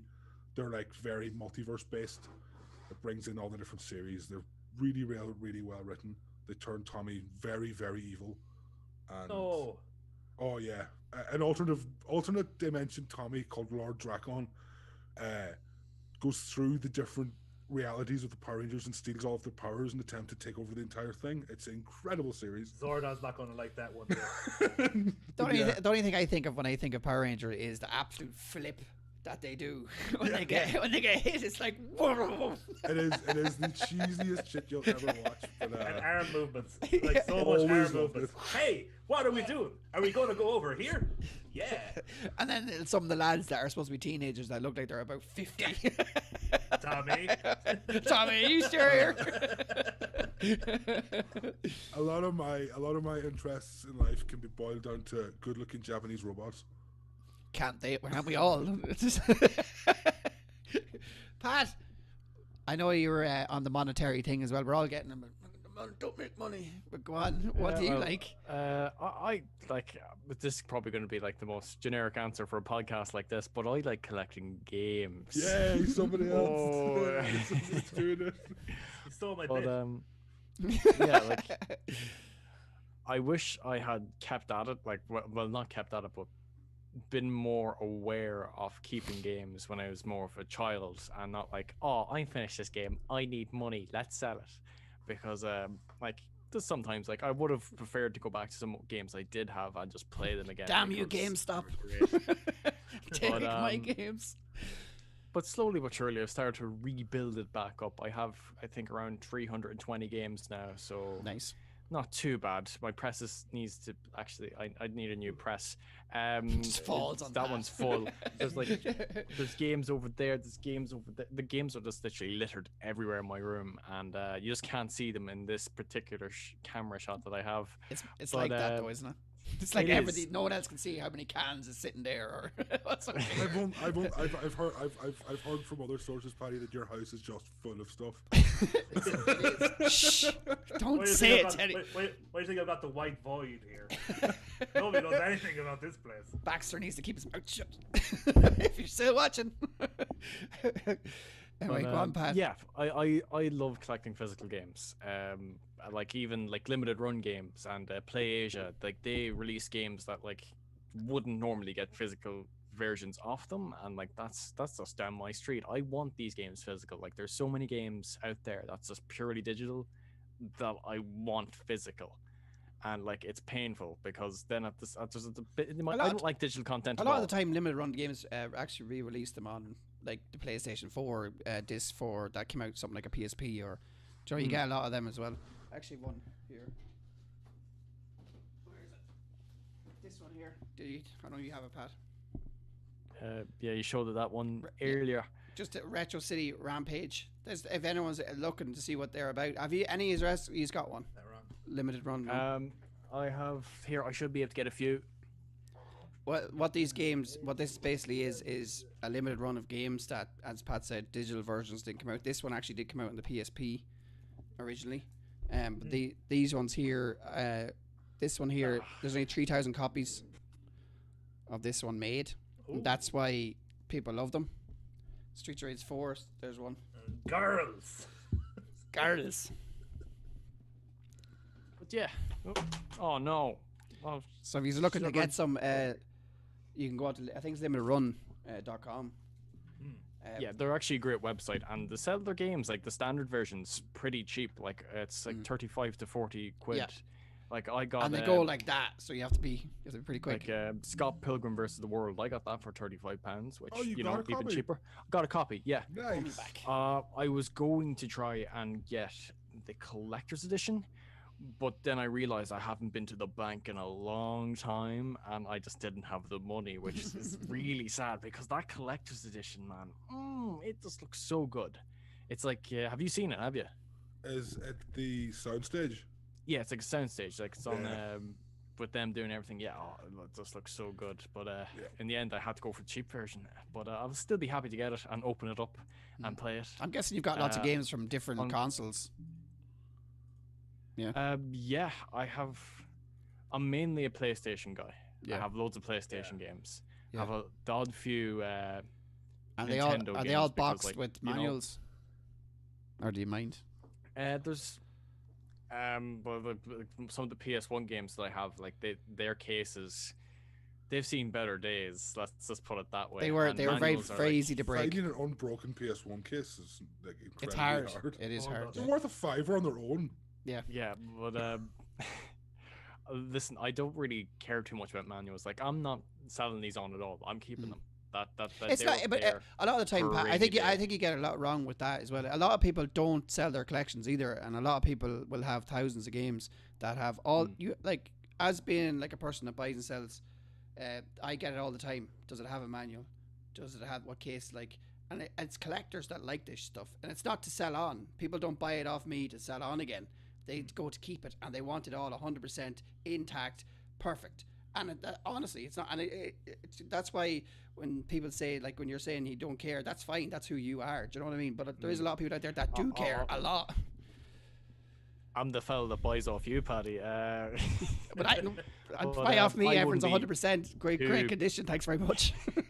It's like I'm looking for a sealed copy of Metal Gear Solid in the European case with the black. Yeah, like that's going to cost me a fortune. But I'm putting that in a shadow box and putting it on a wall. That's my plan. Yeah. But that's how you like to keep yours, and you're buying it to keep it. Do you know what I mean? And that's the way you want it. Never be sold. Yeah, exactly, and that's the way you want it, and that's perfectly. That's what everybody. But everyone has different ways of going about collecting things. There's some people that will collect things and put it in a box and never look at it, but they want to own it. Do you know what I mean? It's just like, oh, they're in there. No, I'm not selling them. I'm not selling them. Yeah. I guess other cool things as well that I actually collect is some collector's editions. So like there's Far Cry 4's. Oh yeah. That I found this statue Ah. exceptionally cool. I also have like, He's a which great this character. okay, this He is the is. most heartbreaking thing ever, and you're all gonna you're gonna have to cry along with me on this Oh, one it's here not the because dog it's from Fullmetal absolutely Alchemist. no. This Oh my God. I got the Spider-Man statue, but wait till you see the poor bugger's face. Can you see it? No. Can you Oh. you Looks- see look- how one of the lines isn't actually properly there? No. No. Not with the Hard to tell with the webcam. resolution, just a little bit too low. No, you might need to bring it back. Oh, a I little bit. can. Yeah, can you see it? Yeah. Oh, Yeah. it's so annoying. Every time I look at this statue, I just see it. It's around his nose area, so it is. If you see it, like, Right. it can't, like, One of the black lines is missing. it's like it's off by a And little bit. Is that the print that's done that wrong? Yeah. Yeah. That's know- a misprint, yeah. And I won't say it. yeah, I just look at it. The monetary value is probably more than Yeah, that. but, Than, Don't say that. yeah. That's Just like more rare. don't Yeah. say it. Yeah. I never talked about But, like- trading cards. You can talk about trading Prints cards are you want. always worth more. Always. Well, Even yeah, book, like, books collector's misprints are editions worth more are- as well. Yeah. Like even their Striver San Francisco, they're a poor game. Oh, that that's you really can't, nice. Yeah, brilliant statue. that's a I good have game. another one. I have the Tekken 7 one. It wouldn't fit on the camera, sadly. Is this all from GameStop? No, a good place to actually get them is Namco Bandai. Like for their collector's editions at Christmas, they go super cheap. Like the Nice. Tekken 7 one's usually around 130 to 140 quid. I got it for like, I think it was €55. And is that a tip, Pat? That's a tip. That is a tip. Yes. Imagine, Oh, Christmas. jeez, I can't believe it. A tip that's not monetary. Wait, sorry. But yeah, I usually wait till Christmas around Namco Bandai, and they have great sales for their collectors. So there's a tip. Wow, They- imagine. Take command pass. Is the Tekken 7 one the Akuma statue? I'll see if I can fit it in. It's very Okay. big. I would like to see this. That's what she said. Hey.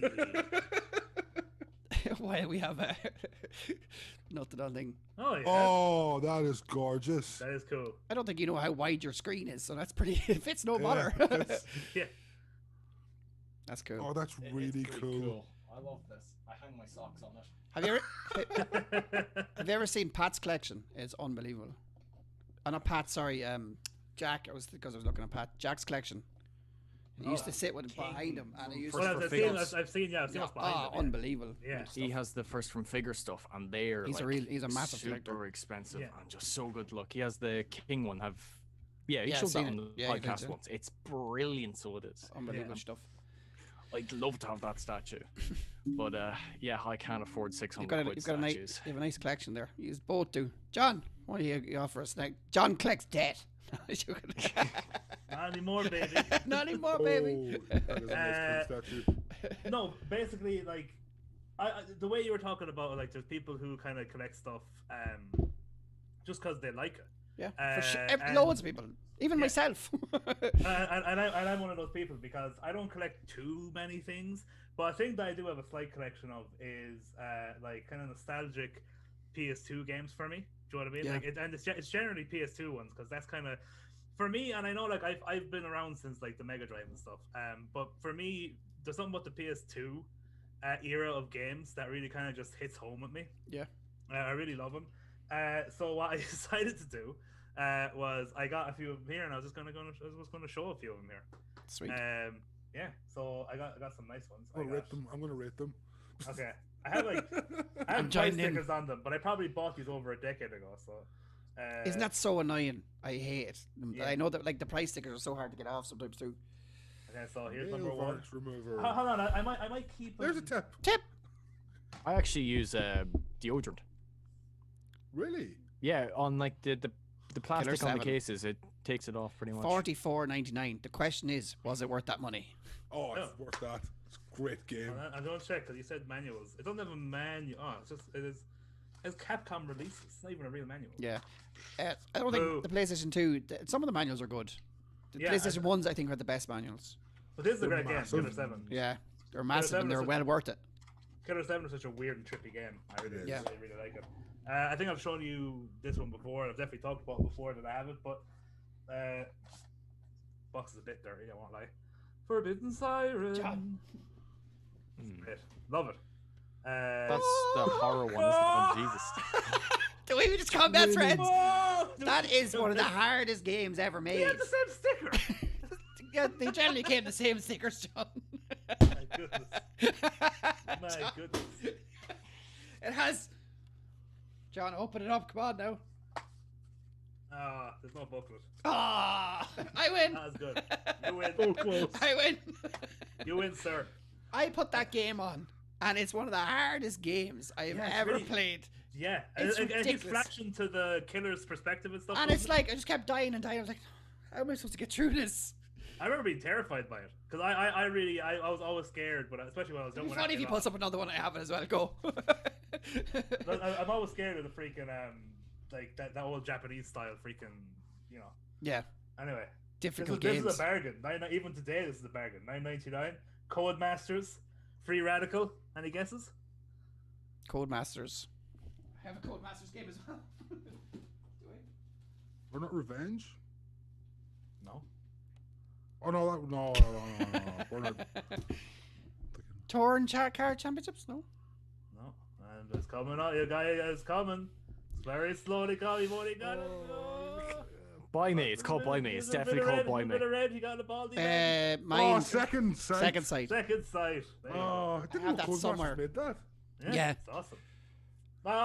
This game, I have great memories of this game. That's a I good remember game. it. Fantastic game. The I other remember, psyops. yeah, they came out at the same time, and They I kind of got could exactly confused. the same time. And I was like, I got the psychic game. Which one?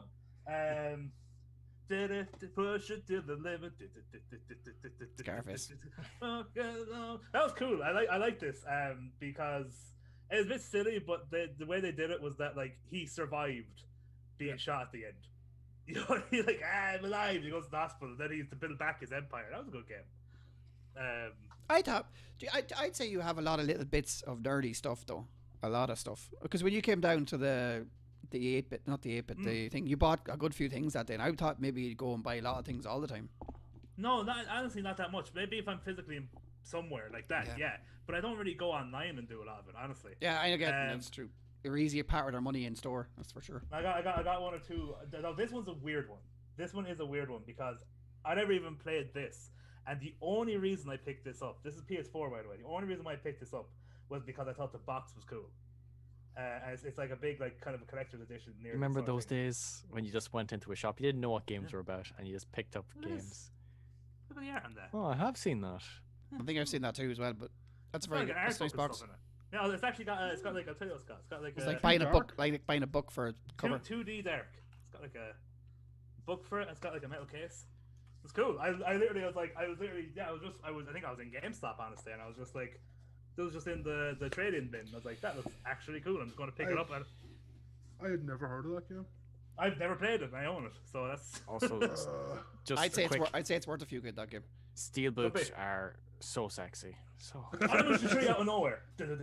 Oh, yes, what a game. Jean Reno, baby. Yeah. Uh, The best Onimusha game. oh yeah. I've got Actually- I have Resident Evil 7 as well. I love the steelbook of that. Oh yeah. And then just because of a random game. Jericho. Not a great game, honestly. No, not a great game at all. Legitimately not a great game. I think that was another one I bought. That was like, oh, do you know what? Do you know how old this is? I bought this off Extravision. And Extravision's been closed down in Turles for quite a while. I remember buying it because the cover looked cool and it not being great. But it's a cool little random game. And I also did bring this in. I was talking to get off the games for a second. I did bring this in because I just bought this. It's still in its plastic. This might never leave its plastic. Oh, just to show it. Yeah, that's class. Oh, you backed the Kickstarter. I did. Not so long. Oh. It's still in its plastic. How many boxes did you get? I got well. That's the main box. That's the Yeah. board game. I also got Murgo's Loft. It's definitely worth keeping them in the boxes. Like, Oh, yeah. if you don't, like, obviously it's up to yourself, but it's definitely worth keeping play it. them live. I would The love Chalice Dungeon. The one that nobody ever wants to go into. Yeah, exactly. And one more. I thought the challenge dungeons were fun. The Blood Moon box. How much was all that, John? I think I backed it about a year ago for like about. I think I remember you telling us that you were backing it. It was about 100 quid, I think. It's one of those things I'm really sad. It looks really, really, really good condition. Now, what you do is box it away and never look at it again. Yeah, exactly. For 20 years.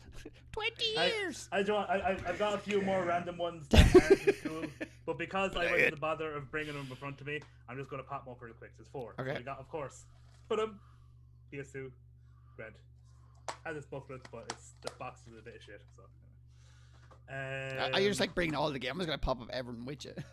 Yeah, I grabbed all my PS2 games, and Yeah. Jericho slid in there. True Crime Streets of LA, of course. one of the worst games ever made. I don't mind it. I mean, yeah, it's not great. It's fine. It's one of the worst open worlds ever made. PS2 Half-Life. Anybody? Nice. Oh yeah. And of course, With the co-op mode. PS2 Ico, and that's all of them. Oh, that's worth a bit. You know. Got it. Is that a booklet? Oh no. What was I doing with these booklets? Probably reading them, putting them down. Check your Yeah, probably. check your jacks. And beside the toilet there. But that's it. Want to see my entire games collection? Yeah, sure. What There am it I is. interested? Oh, nice one. Oh, that's like a disc thingy, is it? Yeah. I thought How many you got I then? thought we left them in PlayStation What? 1 era. How many do you have? The entire thing's full. So about. Give us a number here, man. I'm dying to know.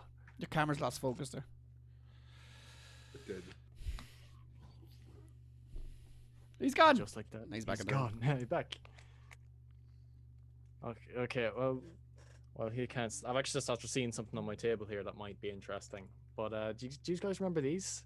Oh yeah. Mhm. From the PlayStation magazines. Yeah. Like, Yeah. I missed these. I used to love the These PlayStation were magazine cool. coming out every month. I The used first to get subscription those- I've ever had. I used to get like 3 of them. I used to get that. I used to get Game Master, and I think Game Master, Game, and official PlayStation magazine. Nice shiny blue disc. Irish There's lad. roughly Lisa. 240 discs in that. Oh, that's nice, man. And do you have another box or folder with the boxes? No. Nope.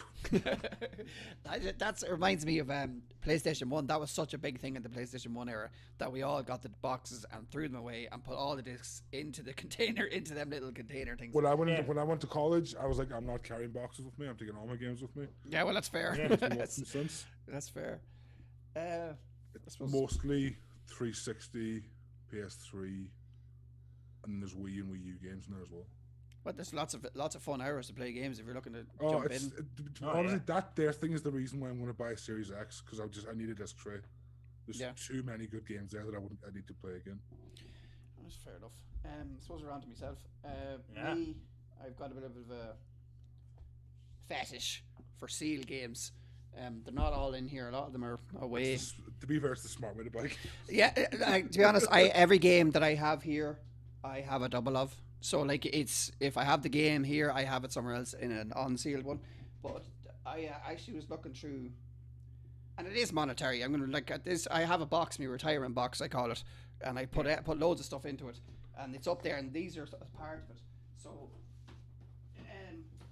we'll go through a couple of tips for games that you can still pick up now. These aren't sealed. I've brought up before, but the weirder the game, the more likely it'll go up in value. Alice Madness Returns. This game will go up. It's probably going up already. It's weird. It's wonderful. Not everyone picked it up, and it will go up. And I guarantee it. Man, It has a you cult cult creator, following. American McGee. Yeah, oh yeah. like What a that- name! You probably go to CX and still pick these up. CX are usually good at keeping up with value. That's because they go to eBay sold prices and that's what they back it off and they put it into their systems, and every system's the same, so that's where it works. This game is also weird and wonderful. Deadly Premonition, the Oh director's yeah. cut. Fantastic. Cult classic. Great game. Will go up in value as well because it's weird. If you talk to anyone, Shane from Player One used to talk to me about it as well when he came and talked to me at a con or something. The games that did the best for him at cons were Japanese games. Anything that was weird that came from thing, they are bought the most. Do you know why? Because you can't get them in shops too easy, and that's why people love them. So like if you go in and see any games, This is another one I brought up a few times as well. Stick of Truth. This was one of the last games that came out on PlayStation 3. There wasn't as many printed as usual, so this will go up in value. Yeah, I had it on the. That was a great day for gaming. I bought that on the Xbox. That and Dark Souls 2 came out on the same day. Yeah. So if you see this in CX, pick it up. It's worth it. It might not be that much money in a minute. It could be like 12, 13, 14, 50 quid maybe. But definitely, that's 3 games. If you see them, pick them up. But everything else I have here is weird. I don't know why. I don't think this one will go in value, but it's Halo 2 Classics. So it's, like the classics platinum version of it. But I have the original one as well. So nice. This one sealed. This is probably. I don't know. Like I can only guess that it might because it's a Halo game. But it should. Like Halo 1 might have a better chance. But again, the seal itself is pretty solid. That's what you have to look for. The seals. For a second there, I thought there was something seriously wrong with that game, but it's just your green screen, so it is. It is green screen. Xbox games are always going to look like that. And then I don't have all my Grand Theft Auto games here, but I do have them all. The 5th one, 20 quid or something, but it will go up eventually. San Andreas, I looked it up today. I am happily surprised. It's up to like 178 euros. I have 3 copies of this. The only problem with it, this one has a little bit of it's not teared, but it's like opening a little bit. But I'm very tempted to get one of these, whatever one's the best one. I might get it graded to see, because it will fly up. That one, I think the place is this. For some reason, this one is becoming the most expensive one. But I can't find the price of this one. Grand Theft Auto London Special Edition. Oh wow! Sealed. Sealed PS1 games always impress me because I'm like, that box really has. Yeah, but if you look, I keep going. I look at the wrong camera. That's what's wrong. Little bit of a dent there. Yeah.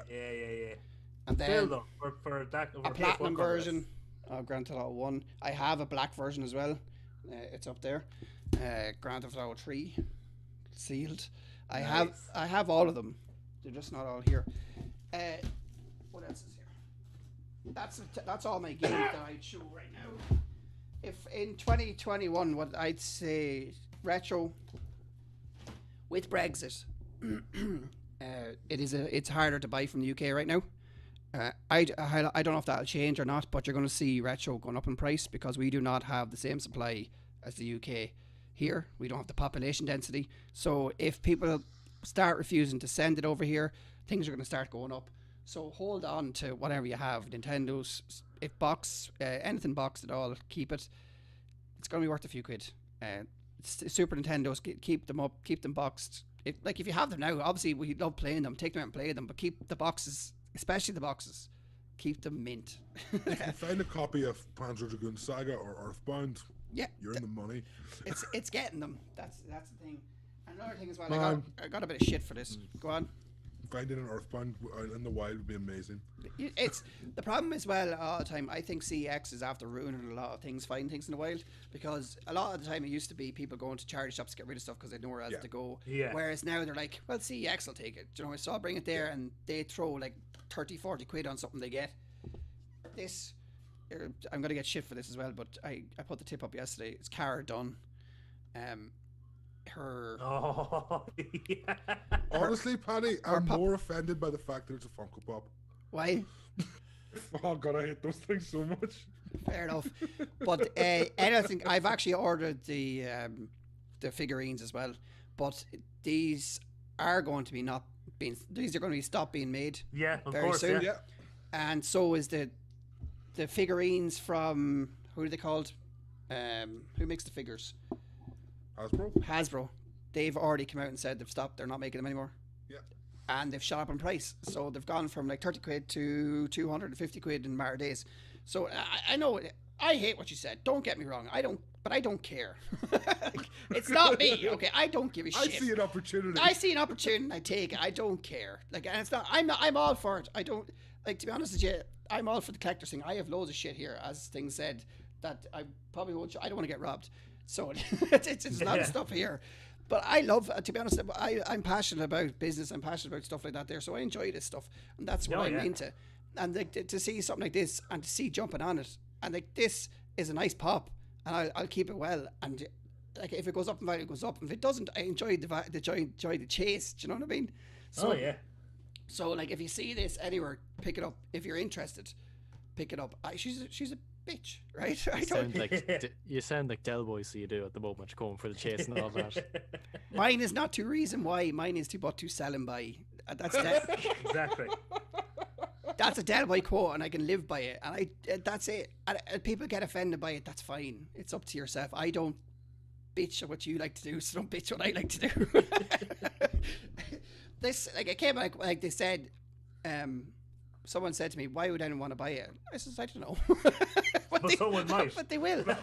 I'll be happy to take their money though. Yeah, but that's it. But Star Wars, like, is massive. And let's face it, and there's massive Star Wars collectors out there. So, like, people that need everything Star Wars, everything. It doesn't matter if they get cancelled or not. They will want this in their collection, and they've already. Especially if they're mad Trump fans and Star Wars fans. That's it. That's true. Exactly, yeah. That's it. True. If you're a Trump fan, and you didn't get your hand to get a chance, contact me.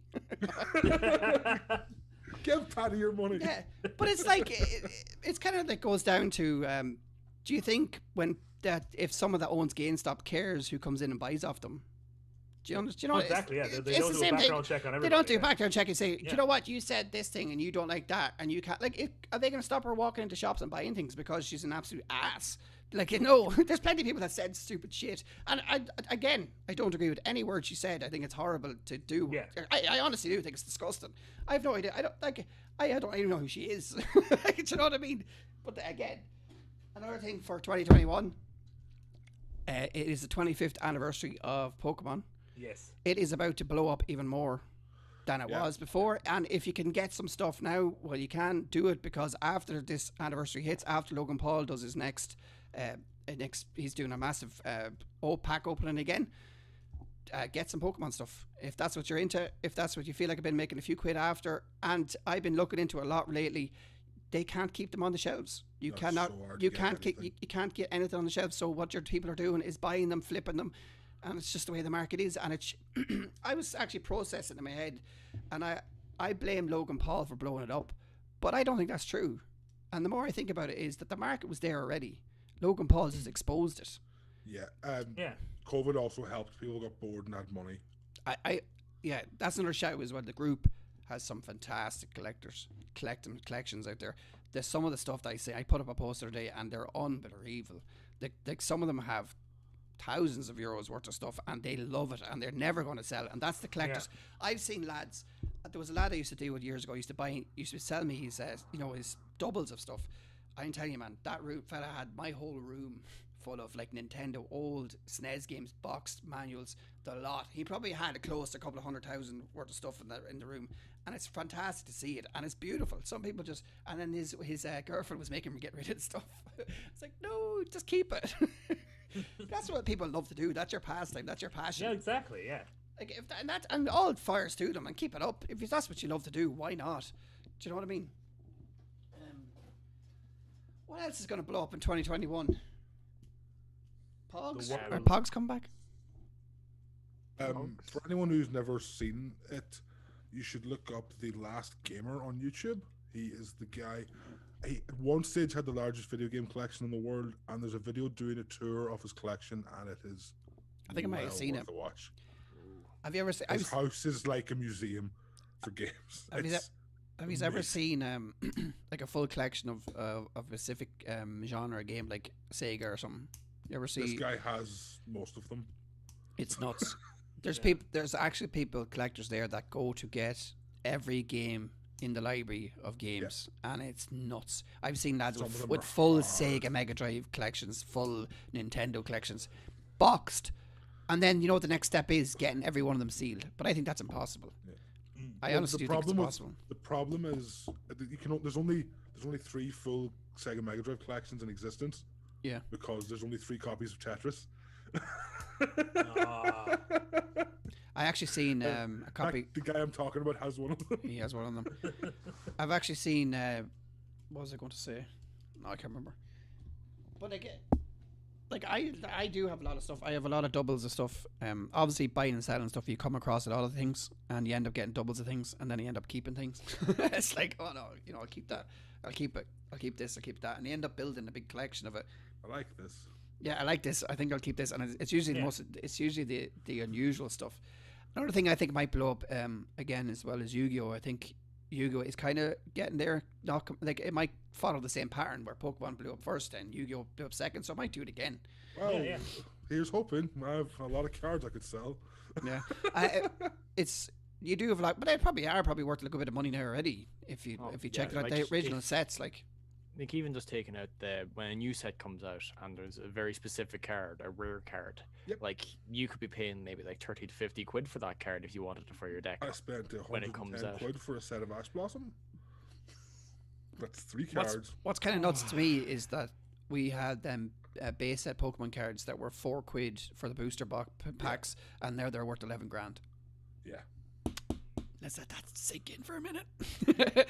Or people that bought booster boxes, full boxes of the booster packs, and they are worth what Logan Paul. I'm not saying it's not. We're going with but Logan Paul bought them, so like it's a lot more money than they're worth. But it like close to $500,000. It's ridiculous. The last non-Logan Paul one was $350,000. But he drove the price. I like Pokemon, and the thing is, the Pokemon's the biggest franchise in the world, isn't it? Selling franchise in the world. Yeah, it's the most ever. profitable media franchise of all time. It's nuts. It's class. I'd love to know what do you think in the future is going to be the big collector thing from now. That's you have to figure out. That's what now. It's quite hard to know because I don't hear about child collection crazes that's in the same way as we did when we were kids. Like Pokemon when we were kids was a massive craze. I don't remember hearing anything about that similarity. Because I feel like things like Minecraft and Roblox are the big crazes. Yeah, the actual game themselves. But even the toys though, because I have a nephew who's mad into it, and you basically just buy him anything Minecraft, a Minecraft Lego set, a Minecraft. I was going to anything. say those Lego Minecraft sets are probably going to go up in value over time. Yeah, he goes mad. He loves it. He absolutely adores it. Even anything physical in the physical world got to do with Minecraft. He's like exciting. Do you know what I mean? That's probably a good way to show him the video of the Creeper PC. Oh yeah. Oh, he loves it. He reacted to. I got a video back from him. He loves my new skin in Minecraft. I created a skin for my character, and he's like, "Oh yay!" I think it's great. Basically, when the nephew comes over, they throw him at me because like he won't shut up about Minecraft. You know what he's talking about. Just you speak his language. John is like, bring him over. I need to talk about Minecraft. I'll put him to work. He'll create wheat for me. He's great, but he's like 5, so he's very excitable. He's just like, and then we did the thing, but then they did. He talks a lot about like YouTube videos as well that he watches. Yeah. He'll explain what a YouTuber did in 20 minutes. Do you know what I mean? He'll tell me the whole story. It's so crazy how young kids are into like gaming YouTubers and the way they are. My daughter loves just YouTubers, but it's usually just other little girls playing or something. That's like she likes watching. It's bad YouTubers. What do you call that? What do you call the biggest channel? The kid that reviews toys. Ryan. Ryan's toy reviews. The money that channel. And he's making more money than all the big gaming YouTubers. He's the number one. That's it's nuts. Yeah. So collect YouTubers. Collect YouTubers. Yeah. Put them in a box and ship them to your house. Come on. Just on actual things that might gain value is you know how like all these mobile games are having like crossovers for limited events with having certain characters in them. Do you think that could ever actually gain any value? Hard to know because it involves selling your account. Yeah. That's the thing. Another thing as well is they can be reproduced. Like people, they might do it again. That's the problem. You're up against the wall with that. Like that's what they do Fortnite as well. That was kind of questioned with the keeper re-releasing the characters, which they did for a good few of them. Like to be honest, if that's what you're up against. Digital, it's that thing back to the digital thing. Can digital things have monetary value? It's such a hard. People haven't figured it out yet at all. It's working with Bitcoin, but I don't know. But isn't it? Logan Paul's actually doing another thing as well, where they're trying to do the digital cards. Did you see that? So that goes to that. Like Pokemon cards. it's actually like a Pokemon card, but he has his own card, so it's a Logan Paul card. That's Oh, how, fuck that. but they're launching it off him, so that's how they're doing it. So I'm not really sure. I'll have to look into it. I hope someone kicks his teeth in soon. Jesus. we don't. In a legitimate sporting match. All right, okay. I get you what you mean, like actual beats him in a fight. Yeah. I get you. Someone already bet him in a fight, and he lost twice, and he hasn't. He's zero. He lost to another YouTuber. Yeah, but I hope him and his brother both are put up against serious people and they get their head kicked in. It's the other fella that wins. Was not Logan Jake or Paul. Jake. He's the fella that wins the He's fights. terrible. I don't think that fight wasn't. He's compared to other. But I need to see him against somebody that can fight, because your man was way worse than he was. Oh, yeah, he's a basketball player. Oh yeah. But he didn't even try and fight him. No, he's got knocked the hell out. He's very big and strong and athletic. But my housemate, who's was a boxer, and point this out, he closes his eyes when he punches. Logan Paul or Jake Paul does. Yeah, he has no He can heart for it. It isn't in him. Yeah, well, I well believe it. I well believe it. But the thing is, they're all the hype train. Like that's what they build. They're hype train, and it's working for them. They're multi-millionaire. They came from nothing and made millionaires of themselves, and it works. Yeah, he was a college wrestler, and he's a strong, bulk fella, and he faced. He is so dumb. He just is so dumb. Yeah. It's like the way he talks. I've seen him a couple times on Logan's podcast, and he's just like talking away, and it reminds me of Nate Diaz, but just not as charismatic. Yeah. What do I say? Somebody probably he'll get bet. No, but like that Mayweather fight, he's got postponed. But like he will get bet easy. It's Logan's fighting Ben Askren. No, Jake. Jake's. Oh God, I hope Ben Askren. But that's the problem as well, Jake. But Ben Askren's not really a boxer either, so like it's hard to know. Even Ben Askren said it'll take him 7 or 8 rounds to beat him. Yeah. But like Logan or bloody hell, whatever the hell his name is, he knocked your man out clean. Yeah, he knocked your man out clean. But your man's an old retired basketball player. The thing is, I used to do amateur. Can you even call it amateur? Novice fighting. I used to do I've got in the ring a couple of times, and that first time you get in the ring, there's nothing like it. There's no training in the world. There's nothing that can make you remember your training or anything. And that fella did it for the first time on that stage. It's the stupidest thing to do ever. Because I've watched it. I've gone to several events, and it's everybody. Everybody gets in and completely forgets their training, and it's because it's their first time they've been in that stage. Imagine trying to do that again in front of millions of people on a Tyson card. It's so bad, and he got knocked the fuck out. It was a fun show, I will say that. Snoop Dogg is so good at everything that he does. I don't think I got Snoop Dogg's commentary. I was watching it on. You watched it on something else. I watched it on BT on Sky Box Office. Oh man, I don't know what I watched it on, but yes, we had Snoop Dogg commentating. Yeah, you watched it on the VPN American thing. Yeah. Him and Mauro Ranallo were the commentators, and they were amazing. Yeah. Anywho, I think that's it for the show. That took some tangents. That's it. Anywho, show is significantly tangentier without running. Yeah, he did. He really is. Well. What should I say? Thanks very much, everyone that joined tonight, and we'll get the show out by telling us where you can find them when they're not here. I can't find them. John, you can put that up the whole show if you wanted. John, where can the good folks find you?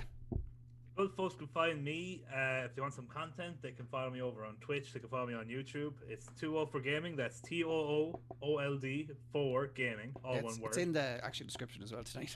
We see it makes it better for you.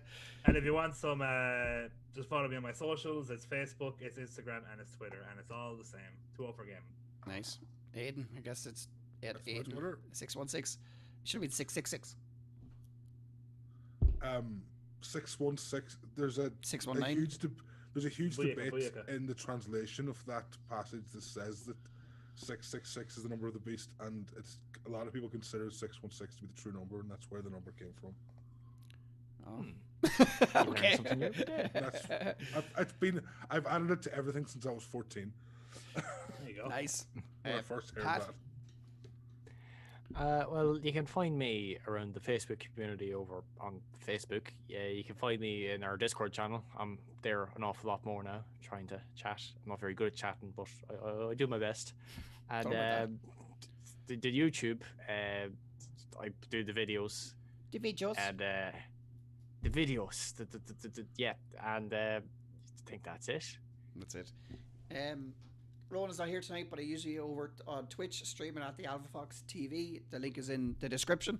You can find me anywhere you see the Republic Players or Buy and Play. We've got an arcade machine up and €500, and hopefully PlayStation 5 soon again. But did we get? Sorry, just about in. Did you get rid of all the codes? Did we? Oh yeah, we did. Yeah, we gave them away. Okay. They're contacting me personally. I can give them to you, and I hope he's enjoyed them. Thanks to Ubisoft for giving them to us once again. Oh yeah.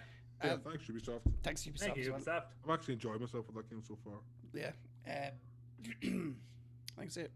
Thanks for watching, and we'll see you the same bat channel, the same bat time.